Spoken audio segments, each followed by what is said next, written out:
Okay, it is 7:02, and I'd like to call the meeting of the Board of Education to order. If we can all stand and say the pledge.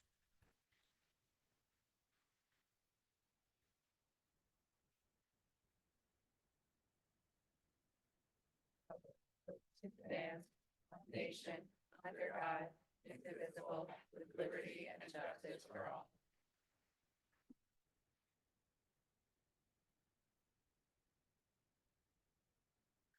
Thank you. Move on to the consent agenda. Do I have a motion to, I'll make a motion to accept the consent agenda. Do I have a second? Laura Costin. Okay. All in favor? Okay, 7-0. Thank you. Before we begin tonight's public hearing, I'd like to take a slightly non-traditional step by, can you not hear me in the microphone? It's bubbly. Okay, can you hear me now? All right, awesome. So saying before we begin tonight's public hearing portion of the meeting, I'd like to take a slightly non-traditional step by conducting a straw poll of the board. The informal poll will help us to gauge interest in the potential restructuring of a house at Greenwich High School, with a formal vote to follow during the action item portion of the agenda. If there's not sufficient interest from the board in moving forward with this potential budget reduction, I'd respectfully ask those who signed up to speak on this item to consider yielding their time to others. We have 47 individuals signed up to speak this evening, including 21 students. And we want to ensure that we hear, thank you. We have a long meeting, and I appreciate, we want to ensure that we hear a broad range of perspectives on things coming forward. And per our board policy 9325, we have 1 hour allocated for public comment prior to the business portion of the meeting. And so we really want to use that time to focus on items that are, definitely under consideration for reduction. And with that said, the board will still have the opportunity to discuss the matter in more depth before taking any formal action later. But I'd love to see, if we could just do a straw poll if there is interest in leaving this on the table for a reduction at the moment without an actual vote. I'm happy to go down the line. No comments are needed, just are you interested in the reorganization of Greenwich High School? making that a possibility for reduction? No.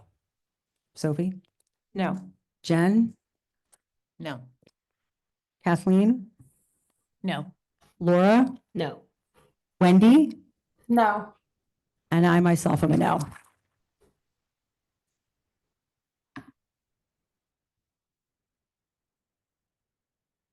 Thank you.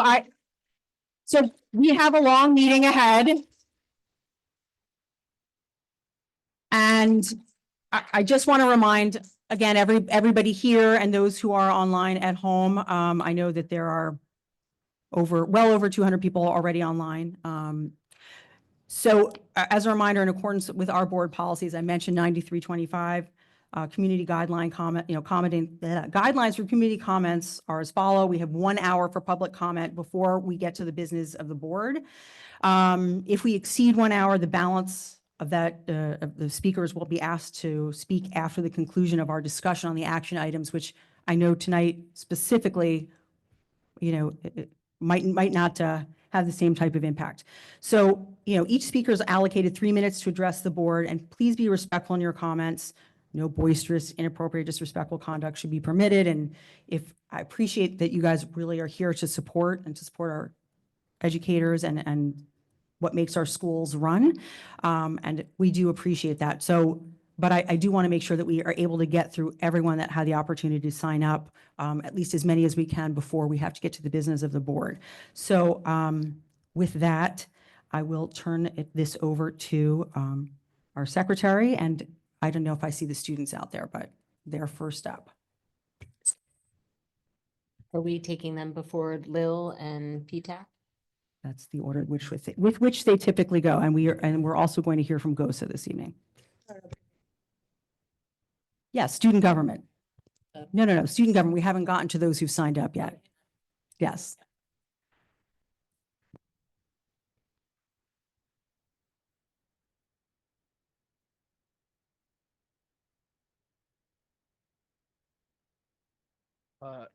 Good evening, everyone. Rocky and I both had long speeches planned to advocate for the five-house system to stay, but upon hearing this straw poll and the positive results, we're just thankful that the houses are going to stay, and they've had such a great impact. Having five houses and having available counselors, not being overwhelmed with work in such a big school is really important to us. I mean, they've always been there for us, and all the teachers and assistant deans and everyone involved in the house, they've just been so helpful at Greenwich High School, and it's good that the privilege is there for students to come.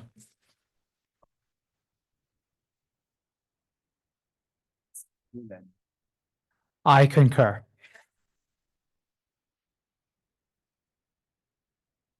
Well, thank you for speaking up in support of them. I'm sure that they all appreciate your kind words as well. And thank you for the very short second comments.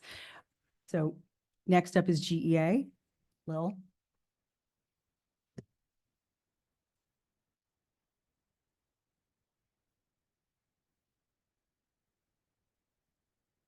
Good evening, members of the Board of Ed, esteemed educators, parents, students, and members of the Greenwich Public School community. Tonight, I rise not just to speak, but to ask that we listen, that we reflect, that we return to true meaning of the word efficiency. What does that really mean? Efficiency is commonly defined as ability to achieve a goal with little or no waste of time, effort, or resources, to ensure that nothing is wasted and every process is optimized. But when efficiencies become synonymous with cuts that chip away at the heart of our schools, we have to ask, are we truly being efficient or expedient? Let me be clear. The recent BET budget reduction did not represent the will of the community, and now the burden of finding so-called efficiency falls on all of you. We know it's very difficult, and we respect that, and you have to make some really hard decisions. And we thank you for that. So the Greenwich Education offers the following real cost savings for consideration. Eliminate outside consultants. We have extraordinarily talented experience in our schools. Let's value that and reduce non-essential external spending. I can skip this one. I don't think you're talking about it, but I'll just mention it. High school, in their survey, came out that 7:30 a.m. start time is supported by GEA and GOSA, and 93.8% of the GEA staff says it restores money that worked. Eliminate unnecessary travel. I skipped this whole part. Thank you very much. We ask that you reinstate the GPS evaluation team.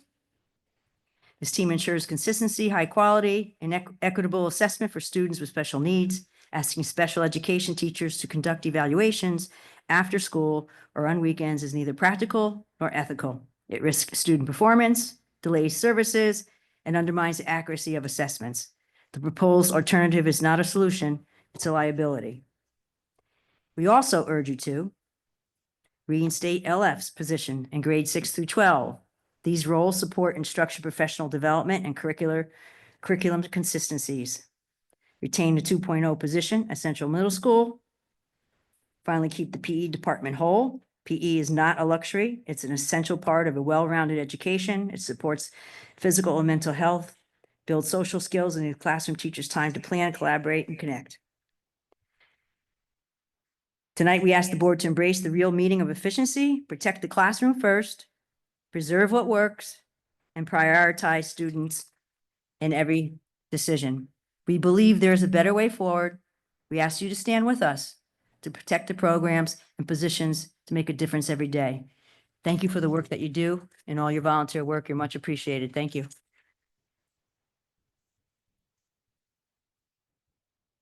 Thanks, Lil. Before my favorite elephant gets up, we were going to have GOSA come up because they are on the agenda for tonight. Then we're going to have John. I figured I'd put you after GOSA. Yeah. After them. If that's okay. I won't be long. It's okay with the elephant. I'm going to ask all of my GOSA colleagues who are here tonight, because they came out in force, to please stand as well.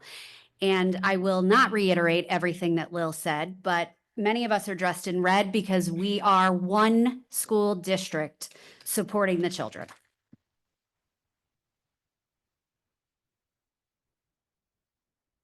Good evening, members of the board.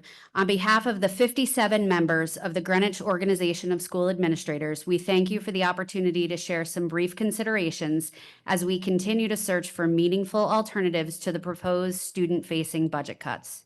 We thank you for taking the dismantling of the House structure at GHS and the elimination of positions off the table. We are a one high school district meeting the needs of over 2,600 students. It's schools within a school, and the enrollment levels are higher than every other Greenwich school, rivaling only Eastern Middle School if you take each house on its own. The change in the house structure is perhaps the most detrimental and far-reaching proposal to date. Tonight, we ask you to focus your attention specifically to the 620 lines the instruction section of the budget rather than the broader BOE budget, though we do think that there could be some deeper savings found there as well. We ask you to review budget lines 52090 through 52100. If you look, the actual spending in the 23-24 tuition payment, professional development, and related travel services totaled $361,884. The proposed budget for 25-26 jumps to $584,000. We respectfully question the need to increase spending in this area, particularly on out-of-town travel and tuition during such financially strained times. Even simply reverting to the 23-24 actuals would save over $222,000 and the equivalent of 2 teaching positions. It's neither feasible nor pedagogically sound to initiate meaningful out-of-district professional learning at the cost of teachers. We would also like to raise question about the rental and maintenance technology of technology, hardware, and software budget lines. This seems like an ideal moment to evaluate device and software usage. We suggest the discontinuation of the purchase of iPads for every student in kindergarten and first grade. A class set per grade level would still allow teachers opportunities to use educational tools while limiting the cost of one-to-one devices for our youngest learners. Similarly, it could be time to consider a bring your own device program for Greenwich High School, as has been done in other neighboring high schools. There are enough devices available for those who can't afford their own, and this becomes another cost savings alternative worthy of consideration and review. While we value 21st century technology, we have in past lean years temporarily limited purchasing. Families are asking for less screen time and more collaborative interpersonal learning. Let's examine whether all of these subscriptions are necessary or if some programs are duplicative or underutilized. As the instructional leaders of the district, we would like to revisit the board's discussion around a very modest reduction to the advanced learning program at the elementary level, particularly just the second grade enrichment impacting fewer than 85 students district-wide, only 2 to 4 hours a week, which does not begin until students are identified in late January. These offerings, while valuable, are not tied to pacing nor ongoing acceleration at upper grade levels. While we deeply value rigor and opportunity, decades of research have shown that early tracking and homogeneous grouping can have unintended social emotional consequences for younger learners. We support strong differentiated instruction that can improve achievement for all second grade students without reinforcing opportunity gaps. Inclusive models foster collaboration, peer learning, and equity. If second grade ALP were reconsidered, it could yield a 2.2 FTE savings, allowing us to preserve core classroom teaching positions or media assistants while still upholding our commitment to high expectations and inclusive excellence.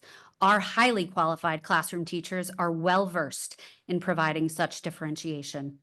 We offer these thoughts not to criticize, but to advocate for choices that keep our priorities aligned with classroom impact and student learning.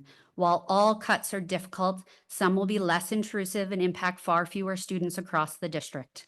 We respectfully request the board revisit suggestions made previously, including a thorough review of assured experiences, enrichment offerings taking place outside of our robust core curriculum, as well as a review of scheduled consultants and subsequent funds for substitutes necessary for professional learning proposed in the 25-26 school year. GOSA continues to stand ready to sharpen our pencils and come to the table to participate fully in conversations about the needs of our buildings, students, and staff. Thank you for your time and continued commitment to our schools.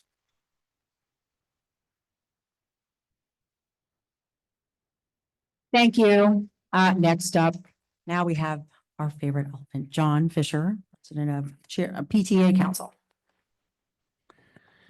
Chair Hirsch, BOE members, Superintendent Dr. Jones, everyone here and everyone listening online, thanks for this opportunity to speak. I'm John Fisher, Greenwich PTA Council President, parent of 2 of the 8,513 great kids in the Greenwich Public Schools.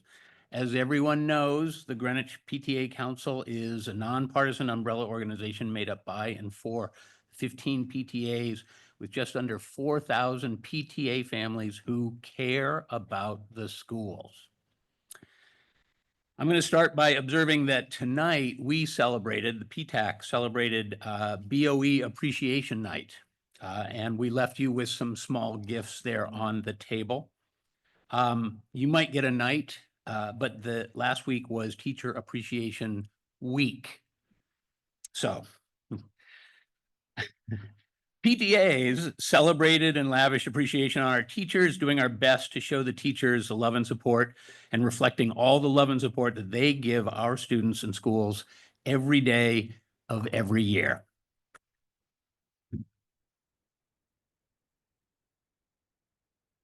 Meanwhile, the BET members who could have called a special meeting last Monday to reconsider better funding the schools didn't, leaving an elephant-sized mess right on top of Teacher Appreciation Week. They also messed on the BOE, leaving you all to clean up that $4.5 million hole and based on faulty numbers and bad assumptions. The elephant is in the room because it's a circus. To be clear, the PTAC and PTA community does not fault the BOE or GPS administration for doing the dirty work necessary to clean up that mess. BET forced this, rushed development of cost-cutting options, rushed decisions, heightened tension and division, choosing the lesser of many evils. In the middle of Teacher Appreciation Week, the BOE, albeit reluctantly, passed cost-cutting measures that would eliminate 21 FTEs. That's people in English, who directly or indirectly impact the educational experience of the students, the lives and the workloads of our teachers, and the community connection between our schools and our families. You just took the House restructuring off the table. Nonetheless, there's other budget cutting options that have been done and are to be considered that are big changes, with some perhaps predictable and other totally unknowable ramifications. They are burdensome and disruptive. This decision process has been rushed, and the implementation would be rushed as well. Particularly as you consider axing whole budget buckets, as Dr. Bencivengo just said, we would suggest you also consider that there are almost certainly opportunities to take a paring knife rather than an axe and carve out and salvage some of the better parts. That's the people who support the students, all within the cost-cutting options within all of the cost-cutting options that have been presented, that have been discussed, and are still to be discussed. And as a final note, we urge you to keep the off-the-table items off the table. With that, enjoy your BOE Appreciation Night. Sorry, the BET elephant messed it all up, and you have to clean it up. Thank you for your public service. Thank you for your comments. Appreciate it as always. For those of you who have logged on, since we had a quick discussion here at the front of the room, there are 47 individuals who have signed up to speak. 21 of them are students, and we typically allow our students to go first so they can get home to do their homework and on all sorts of other educational processes. So especially as we simply have an hour to start with, even if we go slightly over, it still will require people to come speak at the end. The Board of Education took a straw poll. We have not taken an official vote, but the straw poll had 7 of us against a reduction to, and a change to the Greenwich High School house structure. So if you are signed up to speak and your name is called and you are coming up to speak in support of not making that reduction, I would ask you kindly to cede the time to someone who is still speaking on an item that we are still in the process of discussing. You are always more than welcome to wait to the end to speak or share those comments with us via email. We do read all of them, even if we have not responded exactly to all of them. There are hundreds and hundreds and hundreds and hundreds that have been coming in. And so I just wanted to reiterate that and ask kindly for those individuals to cede their time if possible. And now I'll turn this over to our secretary. So our first speaker is Sebastian Hess, age 5. And since he may have trouble being heard at the podium, if he wants to, oh, they got a school. All right. Take it away. Good evening. My name is Sebastian Hess.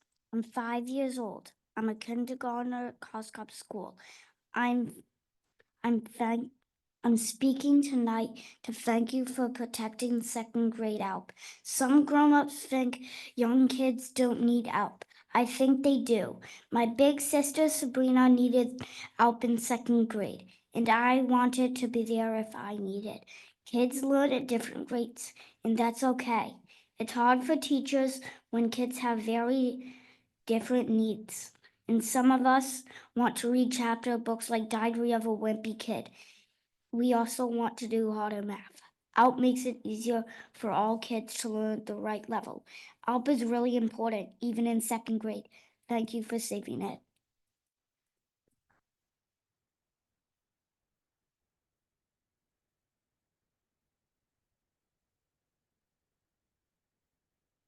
Our next speaker is Riona McCursey.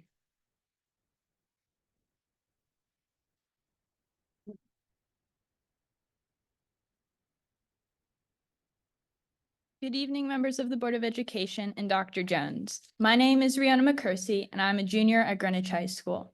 I'm speaking tonight in favor of a 7:45 a.m. start time. But first, I would like to thank you for reconsidering the JHS house restructuring. In terms of the 7:45 a.m. start time, I support that versus the 7:30 a.m. start time. As president of 4 clubs at GHS, I can tell you from firsthand experience that an earlier start time would be detrimental to the communities and achievements of GHS clubs. With the elimination of flex time, competition amongst the 120 plus clubs for meeting times significantly increased. As many students play sports, the 7:30 start time would cause issues for many clubs with an increase in competition for meeting times between clubs and sports teams. Clubs are an important part of GHS, bring prestige to the school and aid in college acceptance. So the extra 15 minutes would make a significant difference for many student clubs. Decreased attendance will mean the end of many clubs and their achievements. As a student at GHS, I sincerely urge you to consider the impacts of these decisions, not just to current GHS students, but to the teachers, staff, and future Greenwich High School students. Thank you.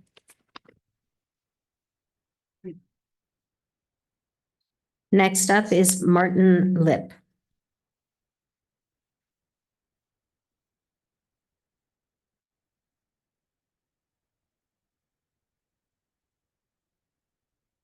After Martin is Haley Debus, if she would like to also make her way over to the podium. Oh, no, that's crazy. Okay.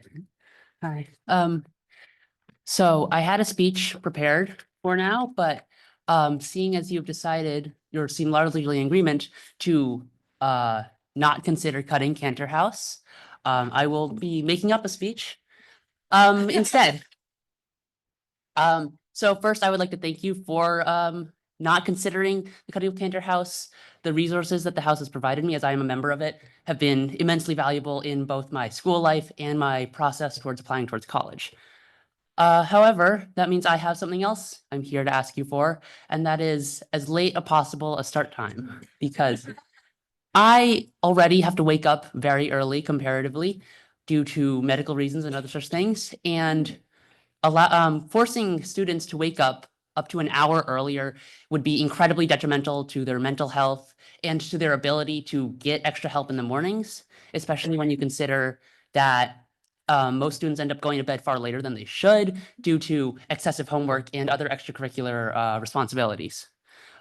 So in summary, I'm just here to ask you to let me wake up as late as possible because I would like to protect my mental health and I would like to give students the ability to get help when they need it and to be able to be their best selves for the school day. Obviously, so long as it doesn't interfere with cutting Cantor House because I do like that house. As I said, I'm making up the speech as I go. Thank you.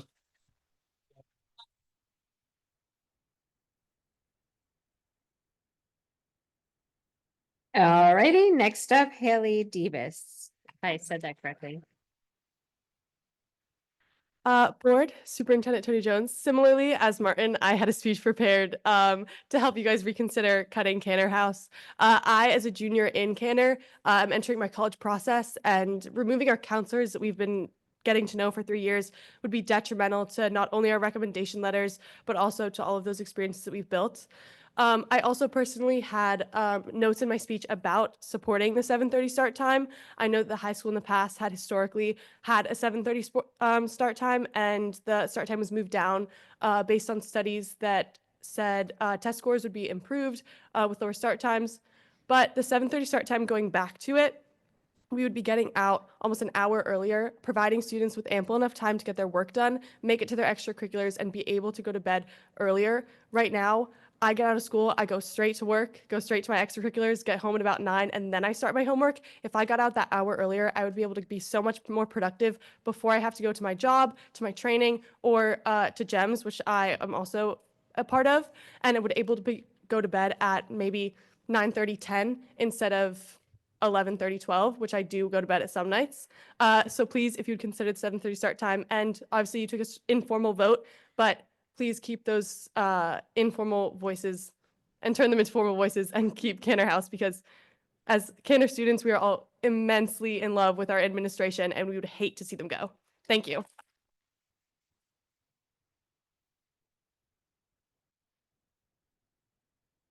Next up, we have Ignacio Aldunate. Aldunate, I apologize. Followed by Samaya Dawkins. Hi, my speech also mostly consisted about not cutting Cantor House. The whole of the Cantor staff is incredibly important to me. They've helped me grow as a person, as a student, and I just couldn't see myself in high school without all of them. When it comes to my speech, there's one part I really would like to still say. And I think that the consideration of cutting the staff really sent the community a message that our education is negotiable. And I really think it isn't. We, the students, only get one shot at a high school education. And the decisions you make with these cuts shape me and my fellow students' future. So please, I ask you to take into consideration that these cuts aren't just like numbers on a spreadsheet, but they are the future and of my education and the livelihoods of all our staff. Thank you so much for your time.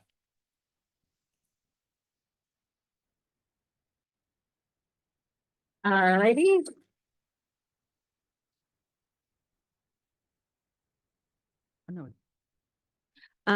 The next up is Samaya Dawkins, if she's at a concert. okay, so she's having a better time than the rest of us. How about Thomas TJ Duncan?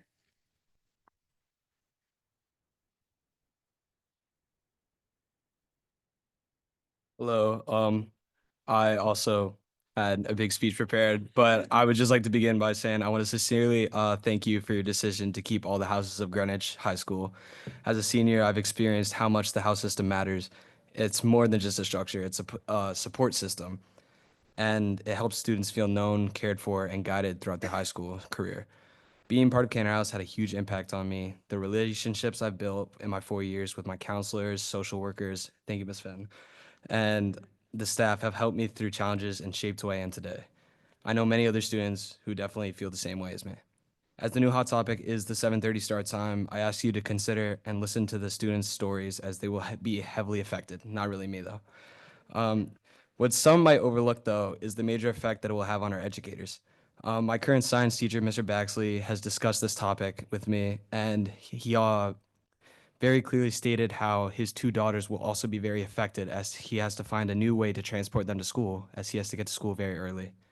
I wish not to see more struggles between teachers and students, so please take that into consideration. Your vote on the House restructure shows that you value those connections and understand how important they truly are. I'm very grateful for your leadership and your commitment to our school and community. Thank you.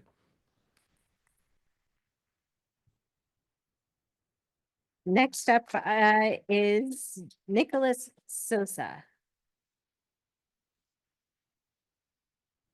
Followed by Nala. I will, thank you.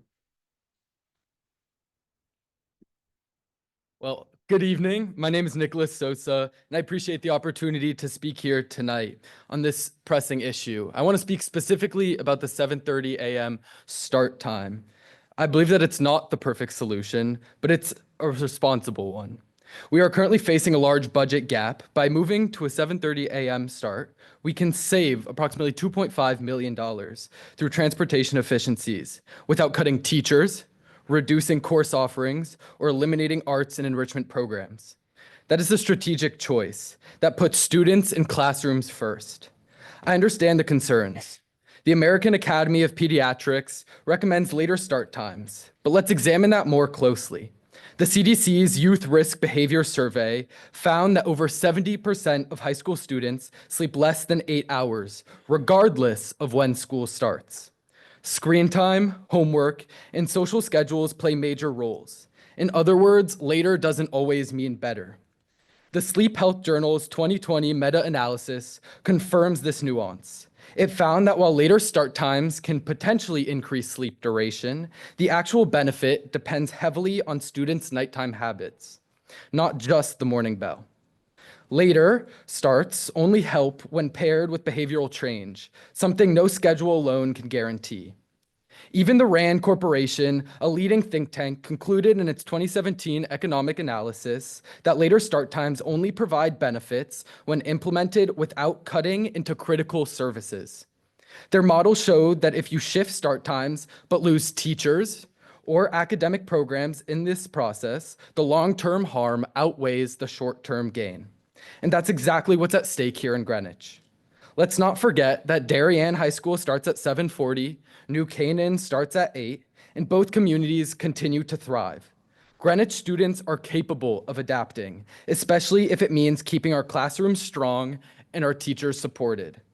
To our educators, this proposal protects your positions. It keeps the integrity of the learning environment intact. This is a special shout out, but to our media assistants, we stand with you.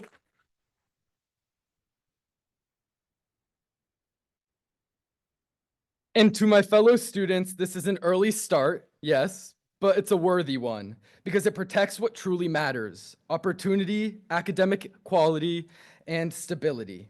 So let's not sacrifice the excellence for the illusion of perfection, and let's support the 7:30 start and invest in the heart of our schools, the classrooms, the teachers, and the media assistants. Thank you so much.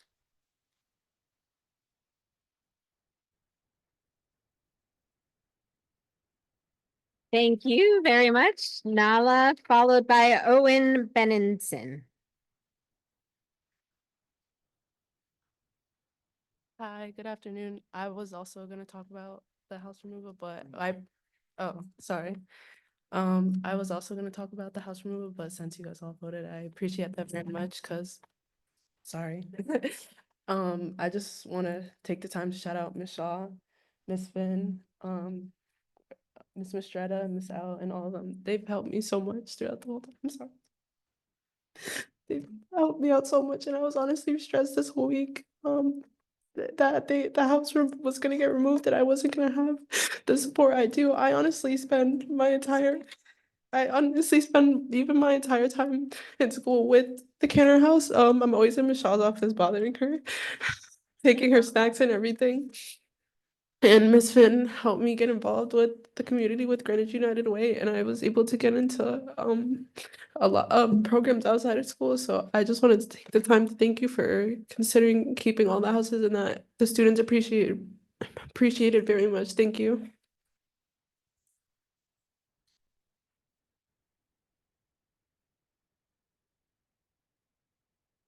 So next is Owen, if he's in the crowd or online.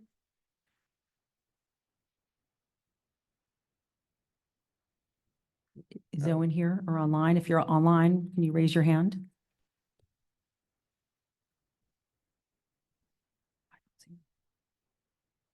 Okay, maybe Owen is getting some rest. Next is Chloe Rabinowitz, followed by Reese Rabinowitz.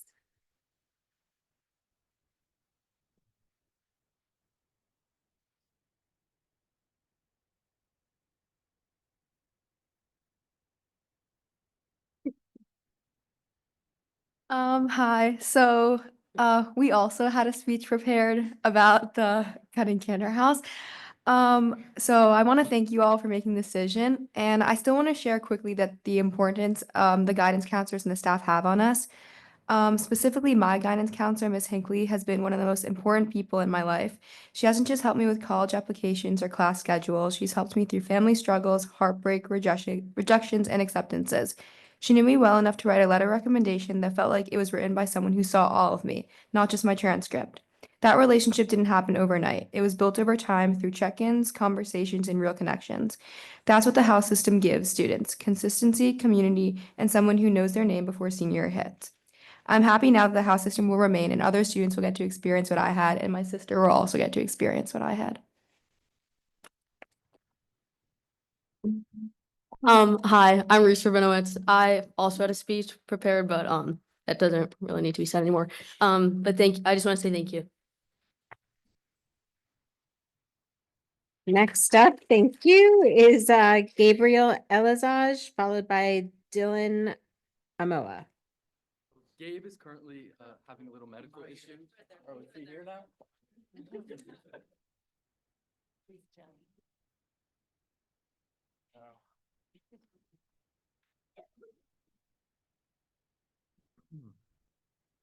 Kind of. I just want to preface this by saying I was at the hospital for like 8 hours today, so I'm sorry if I'm a little shaky. I also had a speech prepared, but that's now away. Now, when I start talking, I would like to speak primarily about one thing, and that's the importance of listening. Now, when the BET did decide to cut $4 million, from what I've read, the lack of communication that did occur in the BET led to it being a $4 million cut instead of a $2 million cut. And that's simply because no one wanted to cooperate.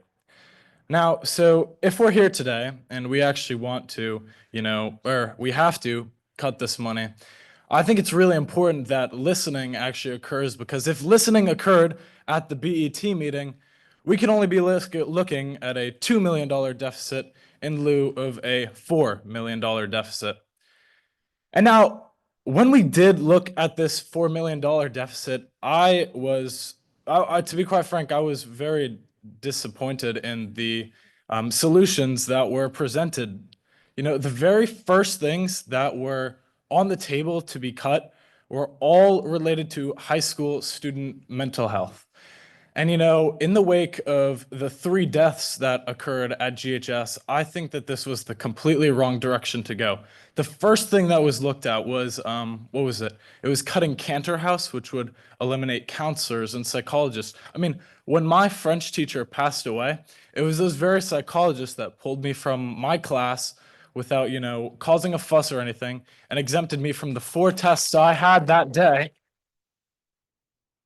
And exempted me from the 4 tests I had that day, and, made the day go from an impossible one to a bearable one. And then in the wake of the death of a student, you look at cutting student start times, which is proven to help student mental health. And I mean, when you look at moving the start time to 7:30, that's with the automatic assumption that students have great time management. When you consider that, I don't doubt that many teachers can vouch for submission times, but that simply doesn't exist. So I don't think that moving the start time either is a great idea, especially when all of this could have been avoided with simple communication from the BET. 30 seconds. Okay. I really stress how important it is to listen because, instead of facing a $4 million deficit, we could have been facing a $2 million deficit. And I don't think it's right to look at a lot of these solutions that would affect the entire school year when, you can maybe look at, Miss Karen Ball, she went through the line items and I think it was 51309 or something along those lines, which included cross-country flights. And instead we look at, cutting students' mental health support in a time where we have so much unprecedented death in Time. school. So yeah, that's all I have to say.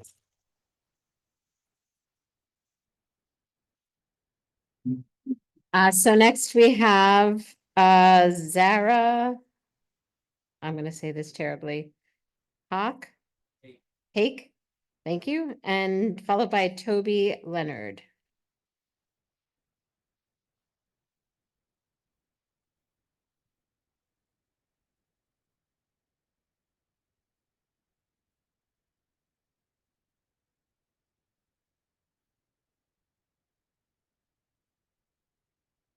Can everyone hear me? Okay, perfect. Zara. Zara was first. Oh, someone said. Oh. Okay. Here. We'll take it. First of all, I want to thank everyone for showing up. I know everyone here has incredibly busy lives, and with all the APs and tests going on, teachers and students alike, it's very, very a good indication of the health of our sort of structure, that people feel like not only they have the time, but they have the means and the ability to have their opinions heard and carried out by this board. So thank you everyone for showing up. And thank you, board, for all the great work that you've done up until this point. I've had very, very few complaints throughout my high school career in terms of the work that you've done. So thank you for that. As it comes to the Cantor House, thank you for the vote that you've done. But when I saw that that was even a thing that was considered in the first place, I was kind of shocked, because the role of a Board of Education is obviously to ensure the quality and sort of streamlining of education for everyone.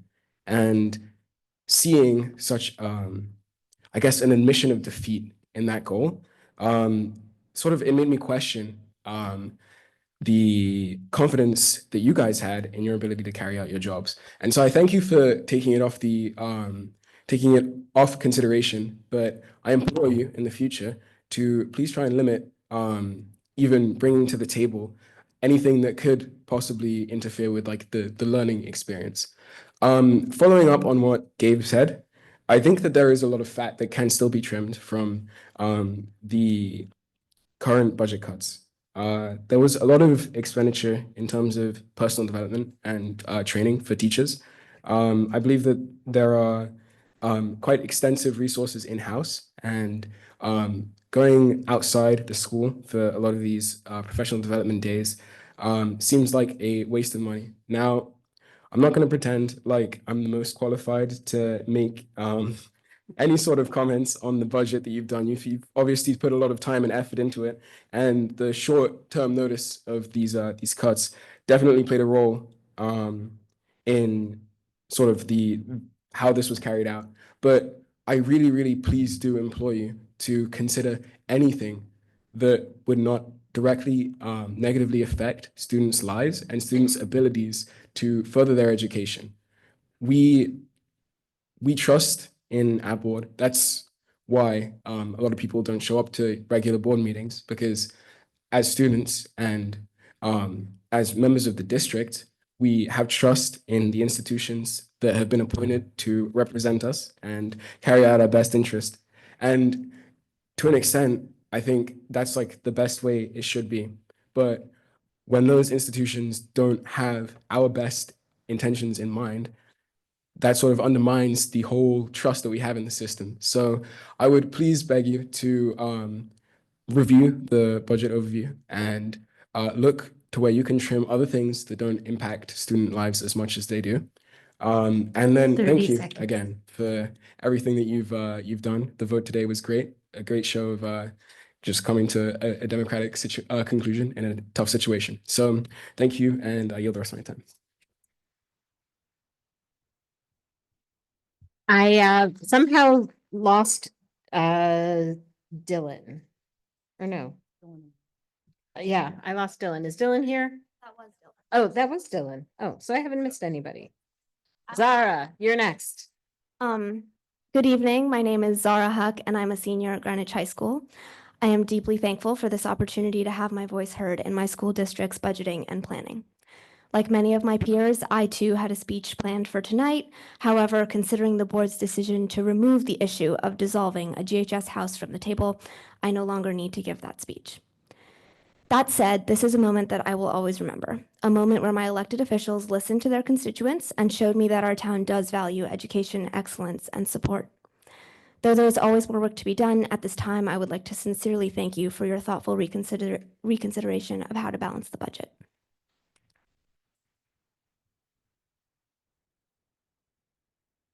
Thank you, Zara. Now we have Chase Neff, followed by Sayura Singh. Are they in the house?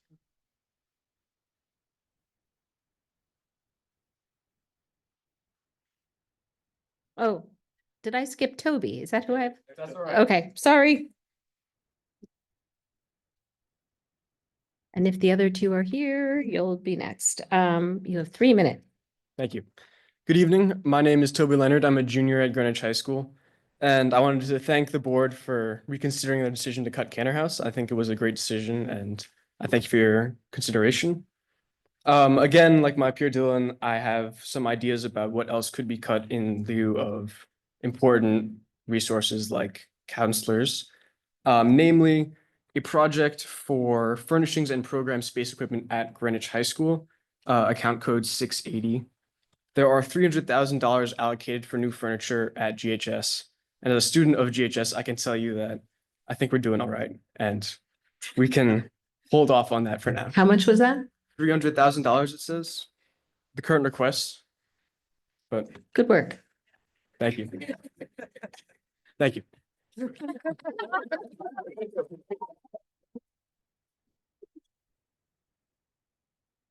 A for him. Okay, who did I say is next? Chase Neff is followed by Sayura Singh.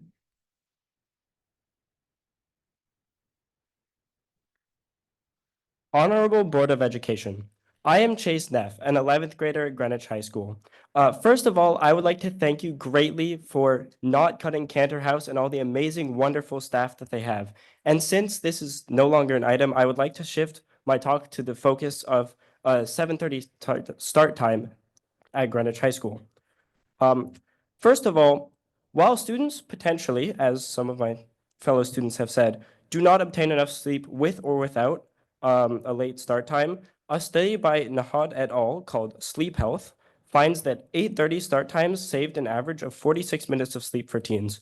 While this does not sound like much, this amount saved is actually a big deal. Studies find that teenagers' circadian rhythm are one of the most impacted times of their lives, and it allows for the best sleep between the hours of 11 p.m. and 8 a.m. This is made impossible by early start times. In addition to this, early start times for high school have links with much higher rates of car crashes. One study showed that more than 520 high school sleep-related accidents occurred in an early start time district.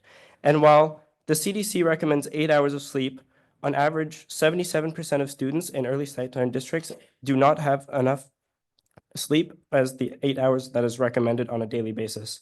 This contributes to more than 6,400 drowsy driving crashes in the US each year, fatal drowsy driving crashes in the US each year, with the highest rates among 16 to 24-year-olds. In conclusion, while this suggestion may save money, I would argue it's more important to save lives. And as others have mentioned, there are other unfortunate but necessary ways to save money that do not impact either the health and livelihood of teenagers at schools, as well as the employment opportunities of teachers. Thank you.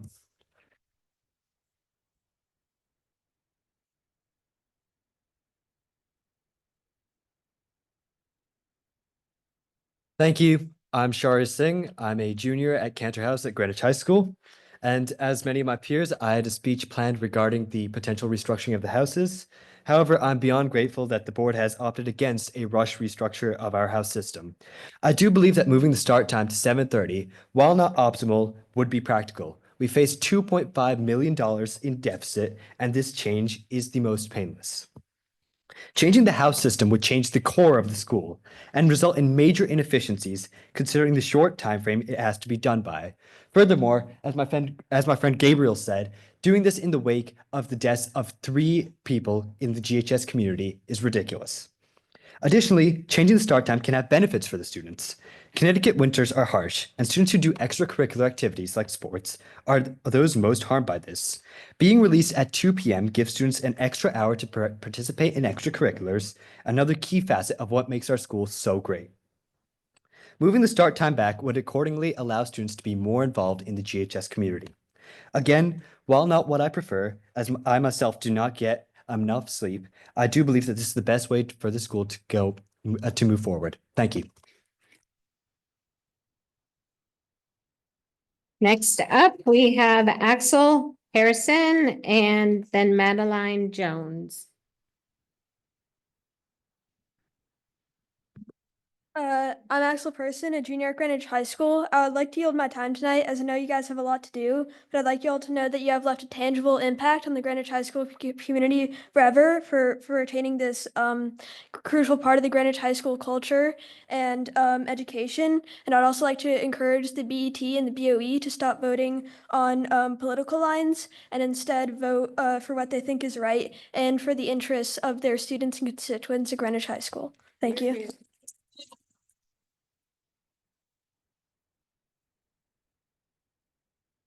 Is Madeline in the house? Oh, I think so.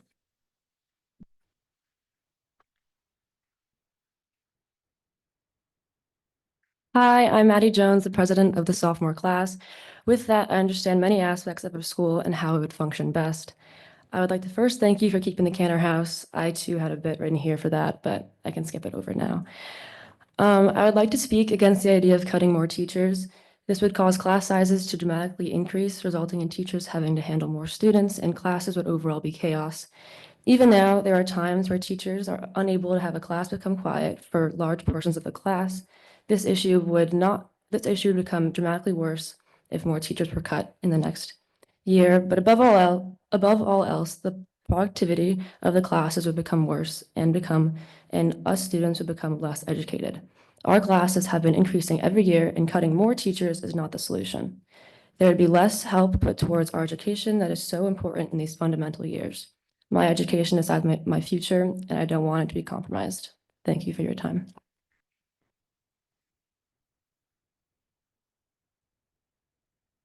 Next up is Charles Gulliner, and then that is our last student. And then it will be Mr. Mayo after Charles. Okay. Dear members of the Board of Education, 2,750. That's how many students go to Greenwich High School, and that's also how many cranky students you'll have in the building next year if you move our start time to 7:30 or 7:45. My name is Charles Gulliner, and I'm one of the class presidents at Greenwich High School. I'm here to speak on behalf of myself and many of my peers who are deeply concerned about the proposal to change our school start time from 8:30 a.m. to either 7:45 or even 7:30 a.m. I understand the urgency of the financial situation, with more than $4 million needing to be cut from the district's operating budget, and I recognize that transportation costs are a major line item. However, I urge you to reconsider changing the start time as a solution. The proposal may save money, but it comes at a high cost to student health, learning, and safety, costs that cannot and should not be measured in dollars alone. We've come a long way since Greenwich High School made the decision to an 8:30 a.m. start time for the school. That change was based on overwhelming research and supported by national organizations like the American Academy of Pediatrics, the Center for Disease Control, and American Medical Association, all of which recommend that high school starts no earlier than 8:30 a.m. This is not about students being tired. It's about how adolescent brains function. Teenagers experience a natural shift in their internal clocks when entering high school. We physically can't fall asleep much earlier than 10 p.m. And asking us to be alert and ready to learn at 7:30 a.m. is like asking one of you to be sharp and productive at 3:30 in the morning without coffee. It's not just difficult, it's neurologically out of sync with how our bodies work. Before the shift to 8:30, students struggled not just with fatigue, but with real consequences. Chronic tardiness, falling asleep in class, difficult concentrating, and rising rates of stress and anxiety. Since the change, many of us have experienced better sleep patterns, improved focus, and a greater ability to balance school with extracurriculars, jobs, and family responsibilities. Reversing this progress would be a disservice to the very people our school are meant to serve, the students. This isn't just a short-term budget issue. It's a long-term health and education issue. We are asking you to be bold enough to find creative alternatives to budget savings that do not sacrifice student sleep. Whether it's exploring phased solutions over multiple years or reconsidering smaller reductions in a broader range of areas, we believe there are better options. As students, we already face enough challenges, from high academic expectations to balancing extracurriculars, college applications, social lives, and mental health.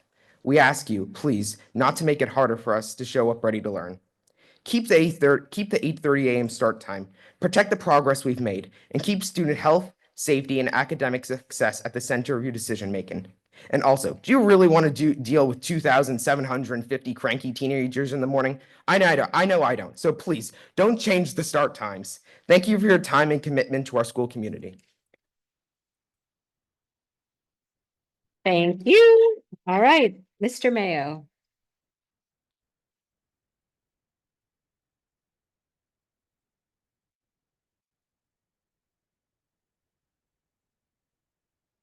My speech in the bag as well. I do have it though, folks. I have my speech with me.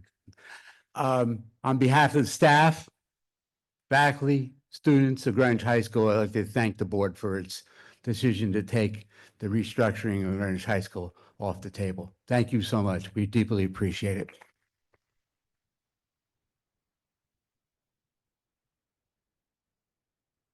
Next up, we've got Amy Har, followed by Jim Healy. Good evening, everyone. I'm Amy Har. I was the parent of a GHS student with a 7:30 start time and a 6:30 a.m. pickup. The days were marked by exhaustion, triage, and stress for 4 years. And then I had another high schooler with an 8:30 start time, which felt radically healthier and more normal. In fact, we had forgotten how great normal could feel. I know the BOE is in a tough position, but I implore you to not make any more cuts and rather declare an emergency to the BET to revisit their $2 million compromise. I mean, what has materially changed since then? If the BET refuses, then the BOE must take changing GHS start times off the table. Sorry, guys. And here's why. First, and most critically, it would be almost certainly a permanent change. Start times shape a community's ecosystem, transportation, extracurriculars, family logistics, business, everything. Once that's locked in, moving start times back to 8:30 would require specifically allocated future budget increases and major stakeholder coordination. Highly unlikely. Second, it's mind-blowingly irresponsible to consider unilaterally just reverting school start times without full due diligence and data-driven cost-benefit analyses examining the short and long-term impact on our students. Third, early start times guarantees harm to students through institutionally forced sleep deprivation. We've just learned about circadian rhythms. This isn't opinion, it's biology, confirmed by all sleep experts. That means students who want to get sufficient sleep will actually be denied the option. I respect the students who spoke here, but they haven't lived through it, who wanted earlier start times, but they haven't lived through it and often don't understand till they have to live day after day. But What they should understand is the risks of sleep deprivation are severe and well documented. We've seen them firsthand, and no parent wants these for their kids. Higher risk of depression, anxiety, injuries, poor academics, more car crashes and tragic ones for young teens. Higher stimulant use, Red Bull, Adderall, illicit drugs, junk food habits to keep the energy up and compensate for no breakfast, often at 6 a.m. Permanent biological damage. Yes, it's confirmed that developmental processes lost to lack of sleep cannot be caught up on weekends. They are lost forever. Lastly, today's savings will lead to tomorrow's costs. From ER visits, mental health services, public safety issues, reduced lifetime earnings, more and more. But since these won't appear on the BET's ledger, they're ignored. So I want to reiterate, changing GHS start times will not be a temporary measure for this year's budget. It will be a permanent change without any due diligence or stakeholder feedback. And let's be clear, Greenwich is one of the wealthiest towns in the US and has the 4th lowest property tax rate out of 169 towns in Connecticut. Time. Okay. Sorry. Anyway, please do the right thing. If you have additional comments, you're more than welcome to submit them to us in email. Okay, thank you. Next up is Jim Healy, followed by Wheatley Dunham. Good evening. As Amy mentioned, we have 2 sons that went through the Greenwich school system. And the reason we're here tonight is we're afraid how this meeting is going to play out. We are worried that the BET will put the BOE in an untenable position. We all understand that. Of having to choose among some very bad options for our students. We're worried that the BOE knows that rolling back school start times will harm high school students, but that it will say that it has no choice. It has to be fiscally responsible. Then, in expressing how sad it is to do this, I'm afraid it will vote to roll back school start times, and the damage will be done. Won't just be done this year, it will be done in the years in the future as well. If that's how it plays out, I would tell you it is unethical. Rolling back, and you'll hear this later tonight, rolling back school start times is the single most damaging thing you can do to the greatest number of students. The Republican bloc of the BET bullied its budget through against the objections of the Democrats in the BET, the first selectman who's a Republican, the Republican and Democratic vast majorities of the RTM, of course, the BOE, and the Democrat and Republicans' parents that came out to complain. So my question to you is what would you advise somebody to do when they're up against a bully? And I think you have to stand up to the bully. What do you do when an authority figure tells you to do something that is morally wrong? You follow your conscience. That is what you should do. I'm here tonight to urge you to fight back. Now, the question is, how do you fight back? Now, I have one proposal. I propose that you cut whatever you can. And when you really cut it down to the bone, I propose that to fill the gap, we, and I would help, would immediately launch a Save School Start Time Fund, and it would be supported by local philanthropy in the community. That would require community effort, but it is so worth it. To help ensure the success and as an incentive in fundraising, Amy and I received confirmation from a charity that we're involved with today, where it would commit to donate a matching $200,000 after the first $200,000 is raised in this fund. I regret to tell you, you are out of time. If you want to know more, let's talk later. You're more than welcome again to email us with the rest of your comments. Thank you.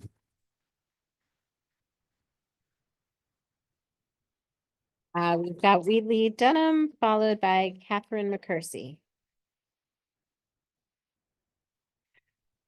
Good evening. My name is Wheatley Dunham. I'd first like to depart from my prepared remarks to recognize and thank all the amazing teachers, staff, faculty, supporters of our Greenwich Public Schools. You are the heartbeat of our community. Our schools do not exist without you, the work you do, the sacrifices you and your families make, and I want to thank you very much.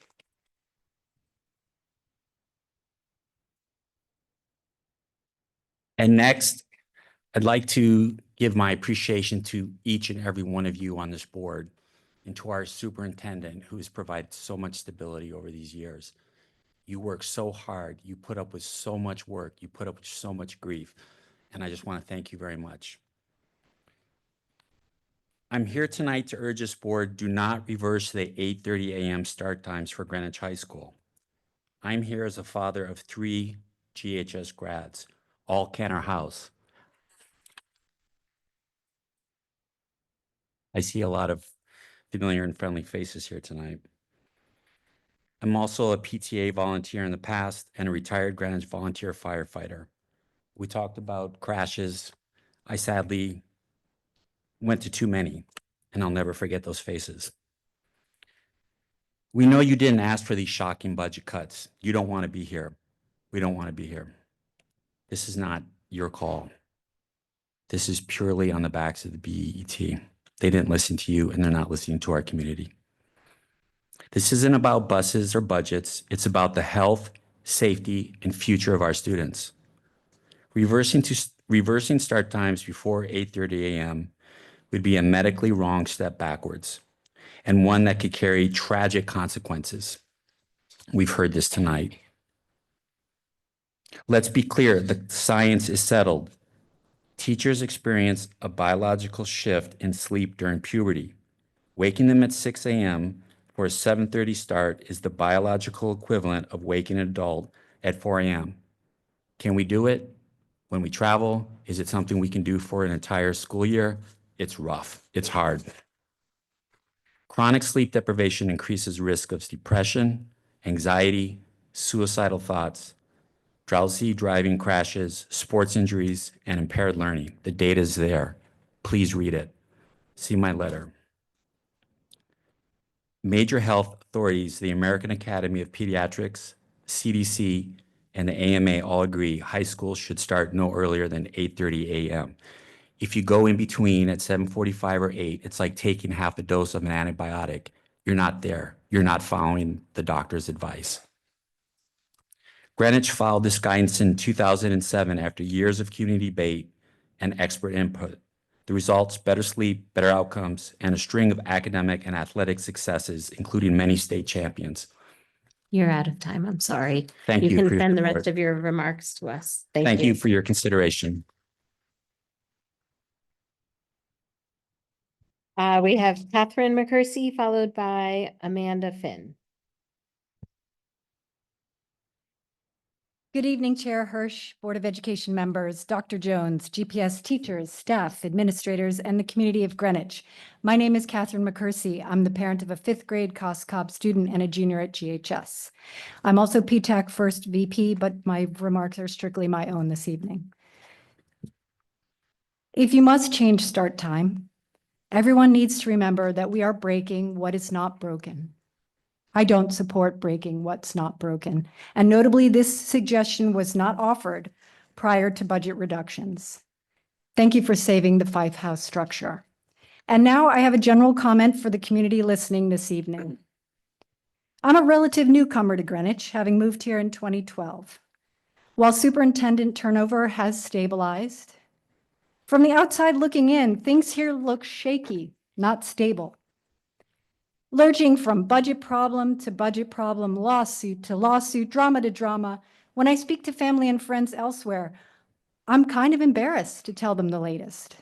I'm proud to share news about ALP, but I avoid sharing how these kids are used like ping pong balls. No one minds using their test scores. Arts, music, physical education, counselors, administrators, library professionals, teachers, I could go on and on, are all being picked on and thrown out, not just this year, but in budget discussion after budget discussion. What on earth is going on in Greenwich? This can be justified and explained away, but my question to this entire community is this who we are? People in communities with much less capacity head to BOE meetings to hear about programs, discuss and debate curriculum, listen to the latest accomplishments. But here we are, meeting after meeting, like this, painful and sad, unnecessarily painful and sad. I worry about what this is teaching our kids, who are worried and distracted by this. And they are worried and distracted by this, by the way. I worry about teachers, staff, administrators, distracted and worried. And I worry about next year and the year after that and the ones after that. And if you've been paying attention, Dr. Jones and her team are very worried about next year too. If something does not change, all of this will not change. I don't have the answers, but I want all of us to get back to education and the wondrous capacity our schools and the people in them have to change our world for the better. Teach our kids what compromise looks like. Teach our kids how to find solutions. Just let teachers teach kids. Thank you.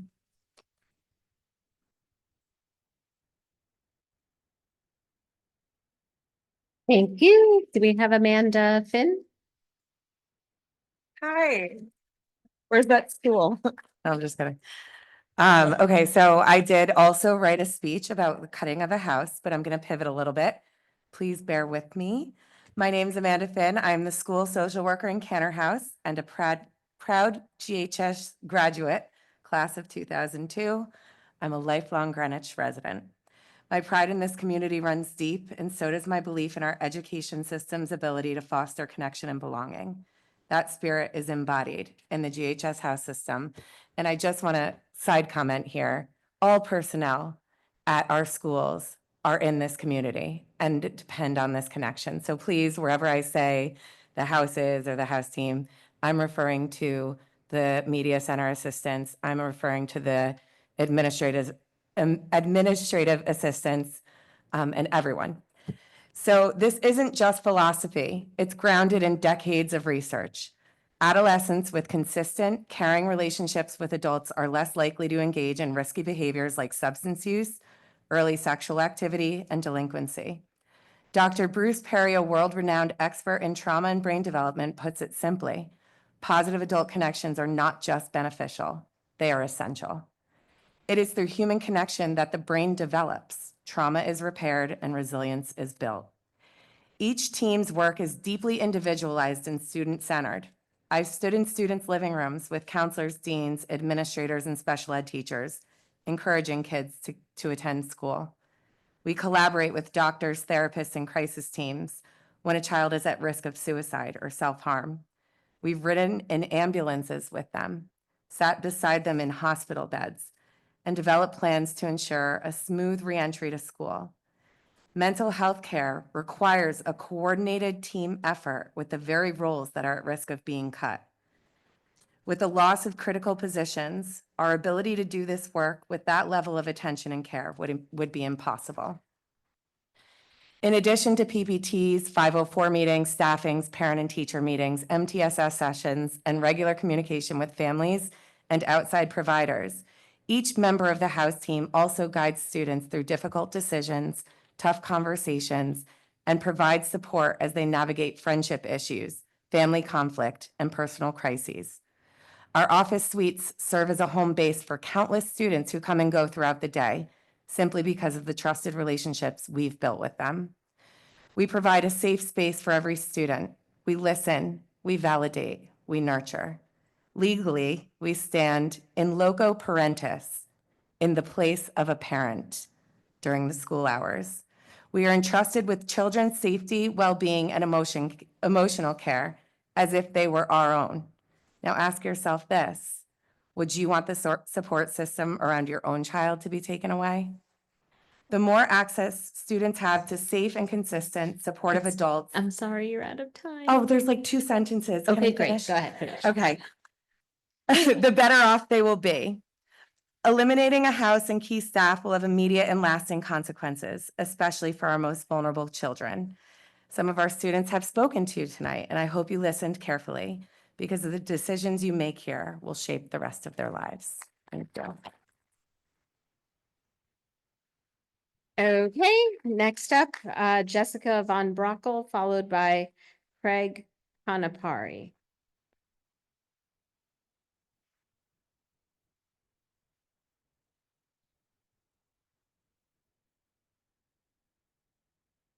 Hello, friends. Hello.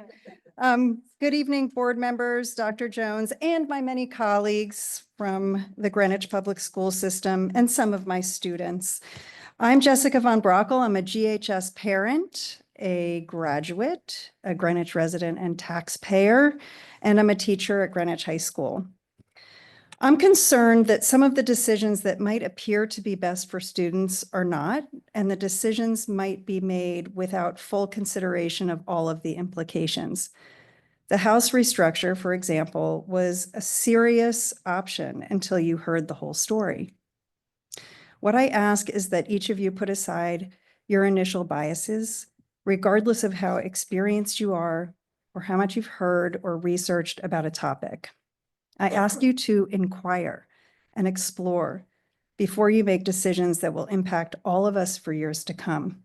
Do your research, question your assumptions. Put things in context.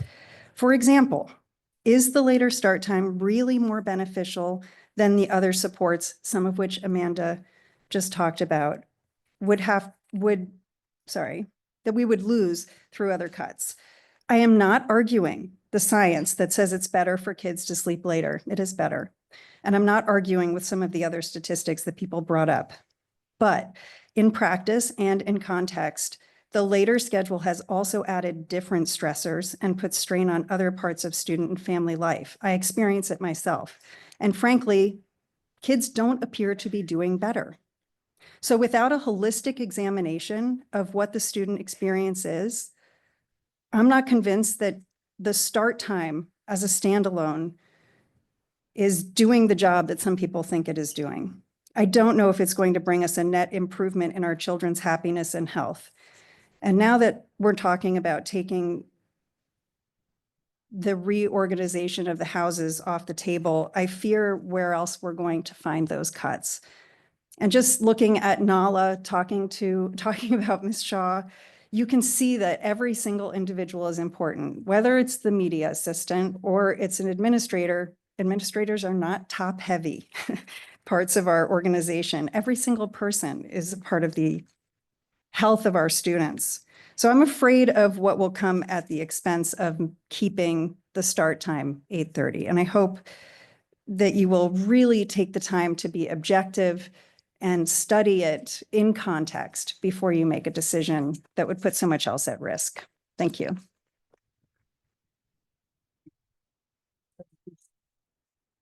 So if Craig Conapari is in the house, he will be our last speaker before we conduct our business portion of the meeting and then come back for the remainder of the public comment.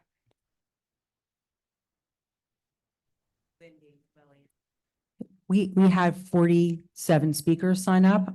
We only have, as I mentioned before, an hour set aside.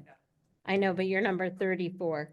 So I appreciate it. We're going in order.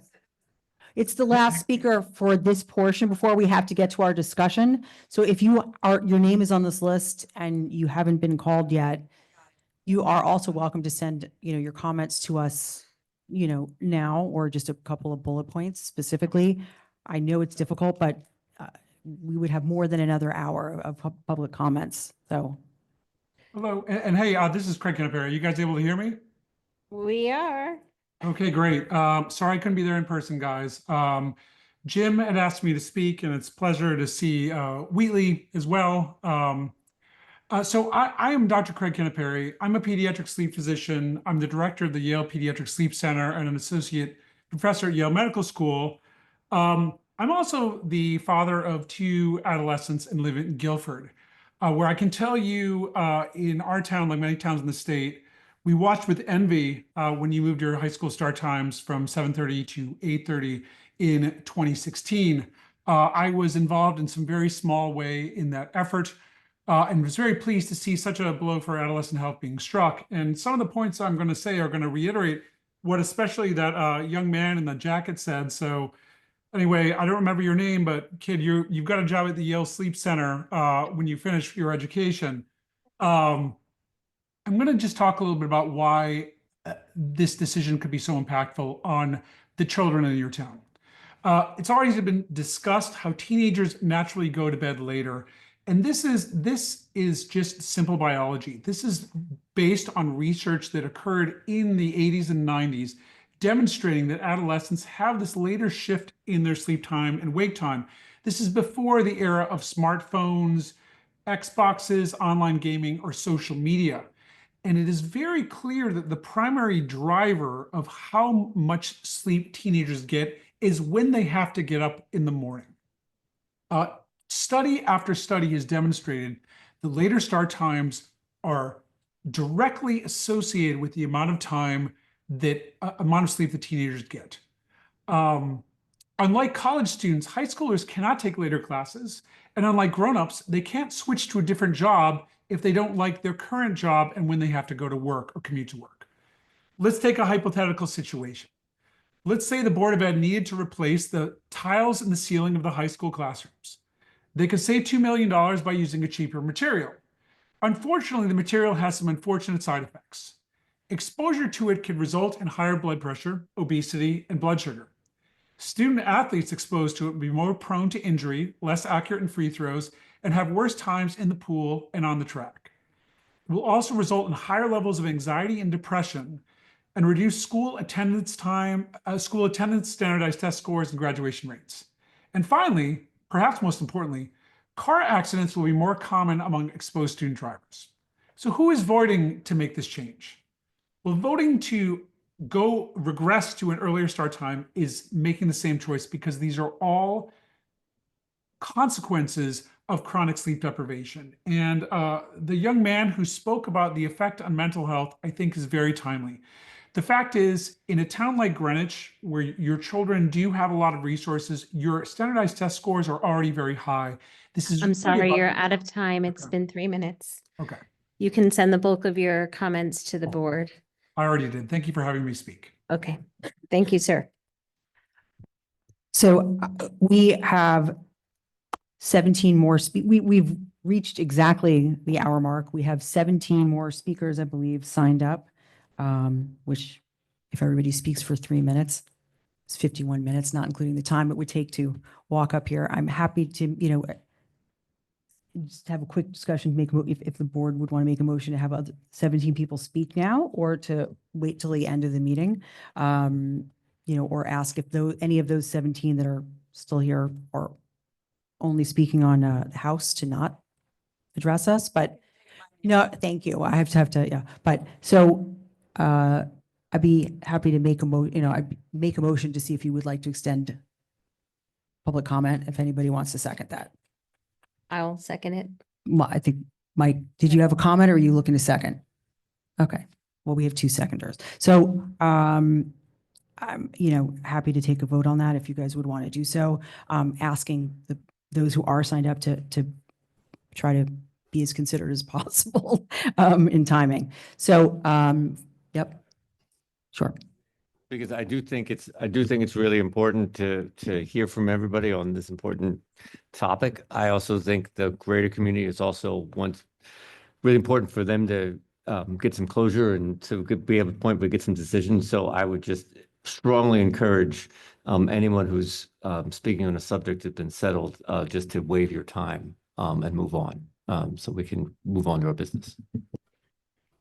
So all those in favor of extending the public comment section time, raise your hands. Okay, that's a 7-0. So thank you to the other members of the board. We can continue. Who's next? In that case, we have Jen Kutai, followed by Karen Ball.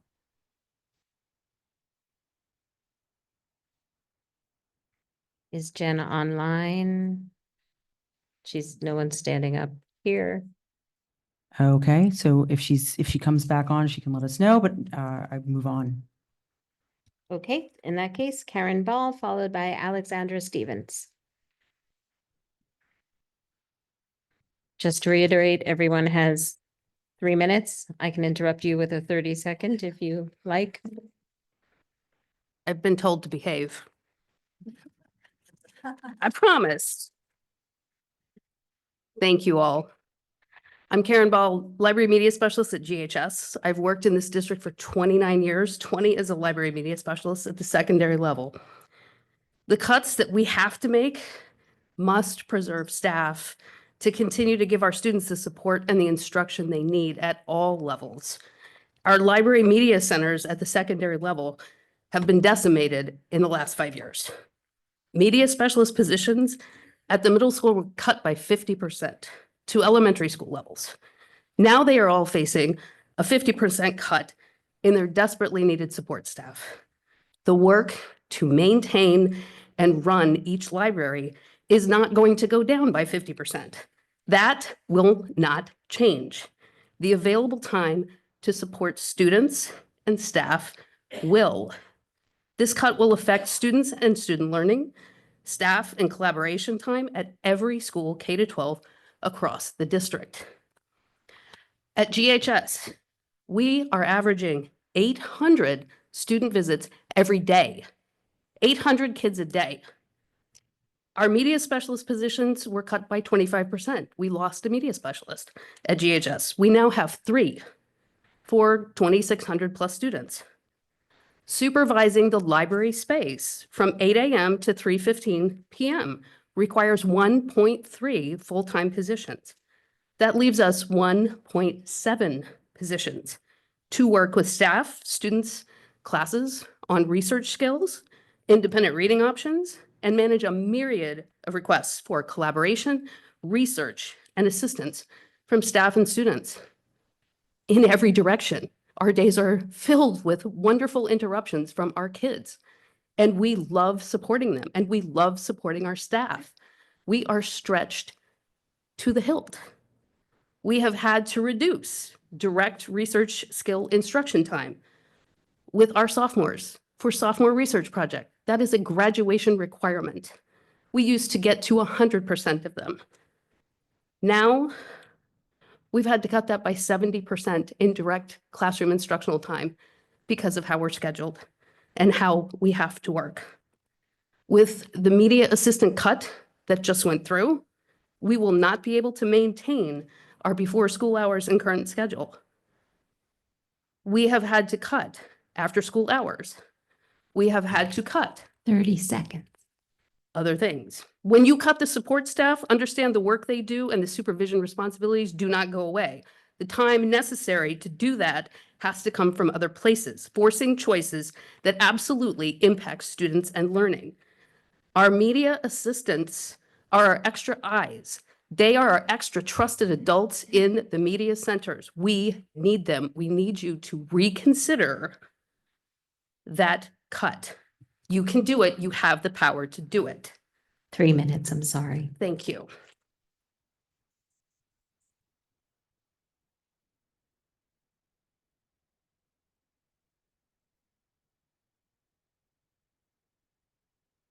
Good evening. I am a teacher, parent, and taxpayer. My name is Alexandra Stevens. 15 years ago, I was offered what I thought was an absolutely fantastic job, to be a teacher librarian at the high school in my town. The district was on the top of this, one of the top in the state, and a community highly invested in their children's education. I would get to spend my working days with teens and books, and I would get to engender in those teens a love of reading and the much needed ability to do research and develop literacy skills. Given my lifelong obsession with books and my 10 years as a big firm litigator who spent countless hours on research, this was a dream come true. I was finally doing something I loved while also contributing to my community. Little did I know that I would spend many of those 15 years trying to justify to that same community the importance of reading and libraries and literacy. Too many times I've had to go before boards of education and fight the proposed elimination of jobs. For years, every time my colleagues and I did that, the board asked important questions, gathered data, and went back to the budget and found the money to support libraries in this district. Something changed 4 years ago. The BOE appears to have decided that librarians and the subject matters they teach, reading, research, and literacy, are no longer important or as important. During the past 4 years, the BOE has eliminated the library media coordinator, 4 teacher librarians, 7 media assistants, and 2 learning facilitators from our very, very small department. We work with every student in the district.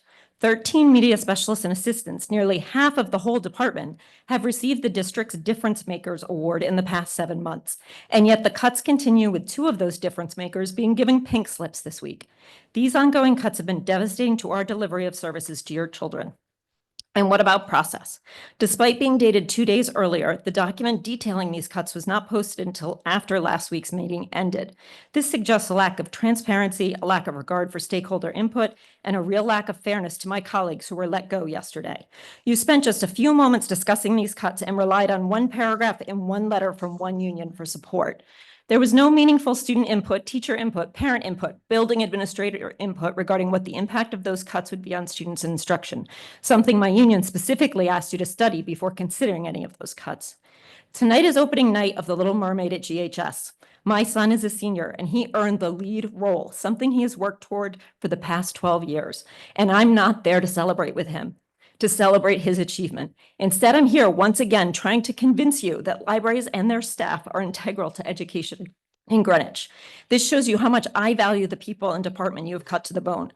I urge you to do what previous boards have done. That is, please listen to the stakeholder input, reconsider the significant impacts these cuts will have, and look at every single budget line item to determine the weight of its impact on direct instruction and the cutting of people that parents, students, and teachers have identified as difference makers in your children's education.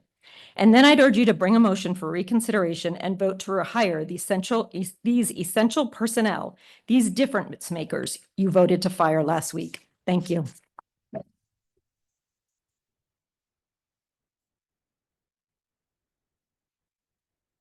Thank you for supporting fellow teachers speaking, but we are trying to, we have to be able to actually get to the discussion portion. Thank you.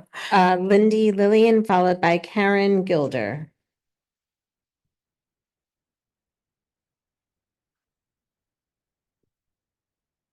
Thank you. I am a parent of 3 adults. I know I'm largely preaching to the choir on this, and my intended audience is not here, maybe not listening. I thank you all. I applaud your efforts in your difficult task. I just want to make sure that we have the history here on the later start time. I experienced it both ways, so did my family. I want to make sure it's not just about a line item and logistics. It's about science. It's real science. It was exhaustively studied, presented, discussed, voted on by some of the smartest people I know and respect. It was a huge implementation challenge. And, you know, these kids, they've been through COVID. They experienced so many challenges to mental health. A lot of those weren't even present 8 years ago. We won't be able to change this. It's almost a practical impossibility if we take it away. Anecdotally, it'll be rough on our parents, our families, our kids, especially working parents. Sleep is not a luxury. Sleep is one of the most crucial pieces to good health. In fact, recent research puts quality sleep as one of the 2 factors way above anything else that promotes health and longevity. I really fear this outcome. We're toying with 2,800 developing adolescent brains. A cut of such magnitude should only be made after careful analysis and evaluation of the program and science to date. I urge a solution that reinstates these budget savings, funds this for this year, conditioned on such a study. I'll just say again what's been said ad nauseum. I cannot believe this horrible pitting of priorities that is being forced upon this community. It is so unnecessary, harmful, disheartening, and shameful. We expect our students to do their homework and come prepared. This is the result of the adults. Our children count on failing to do just that. Please, please, please remember this in November.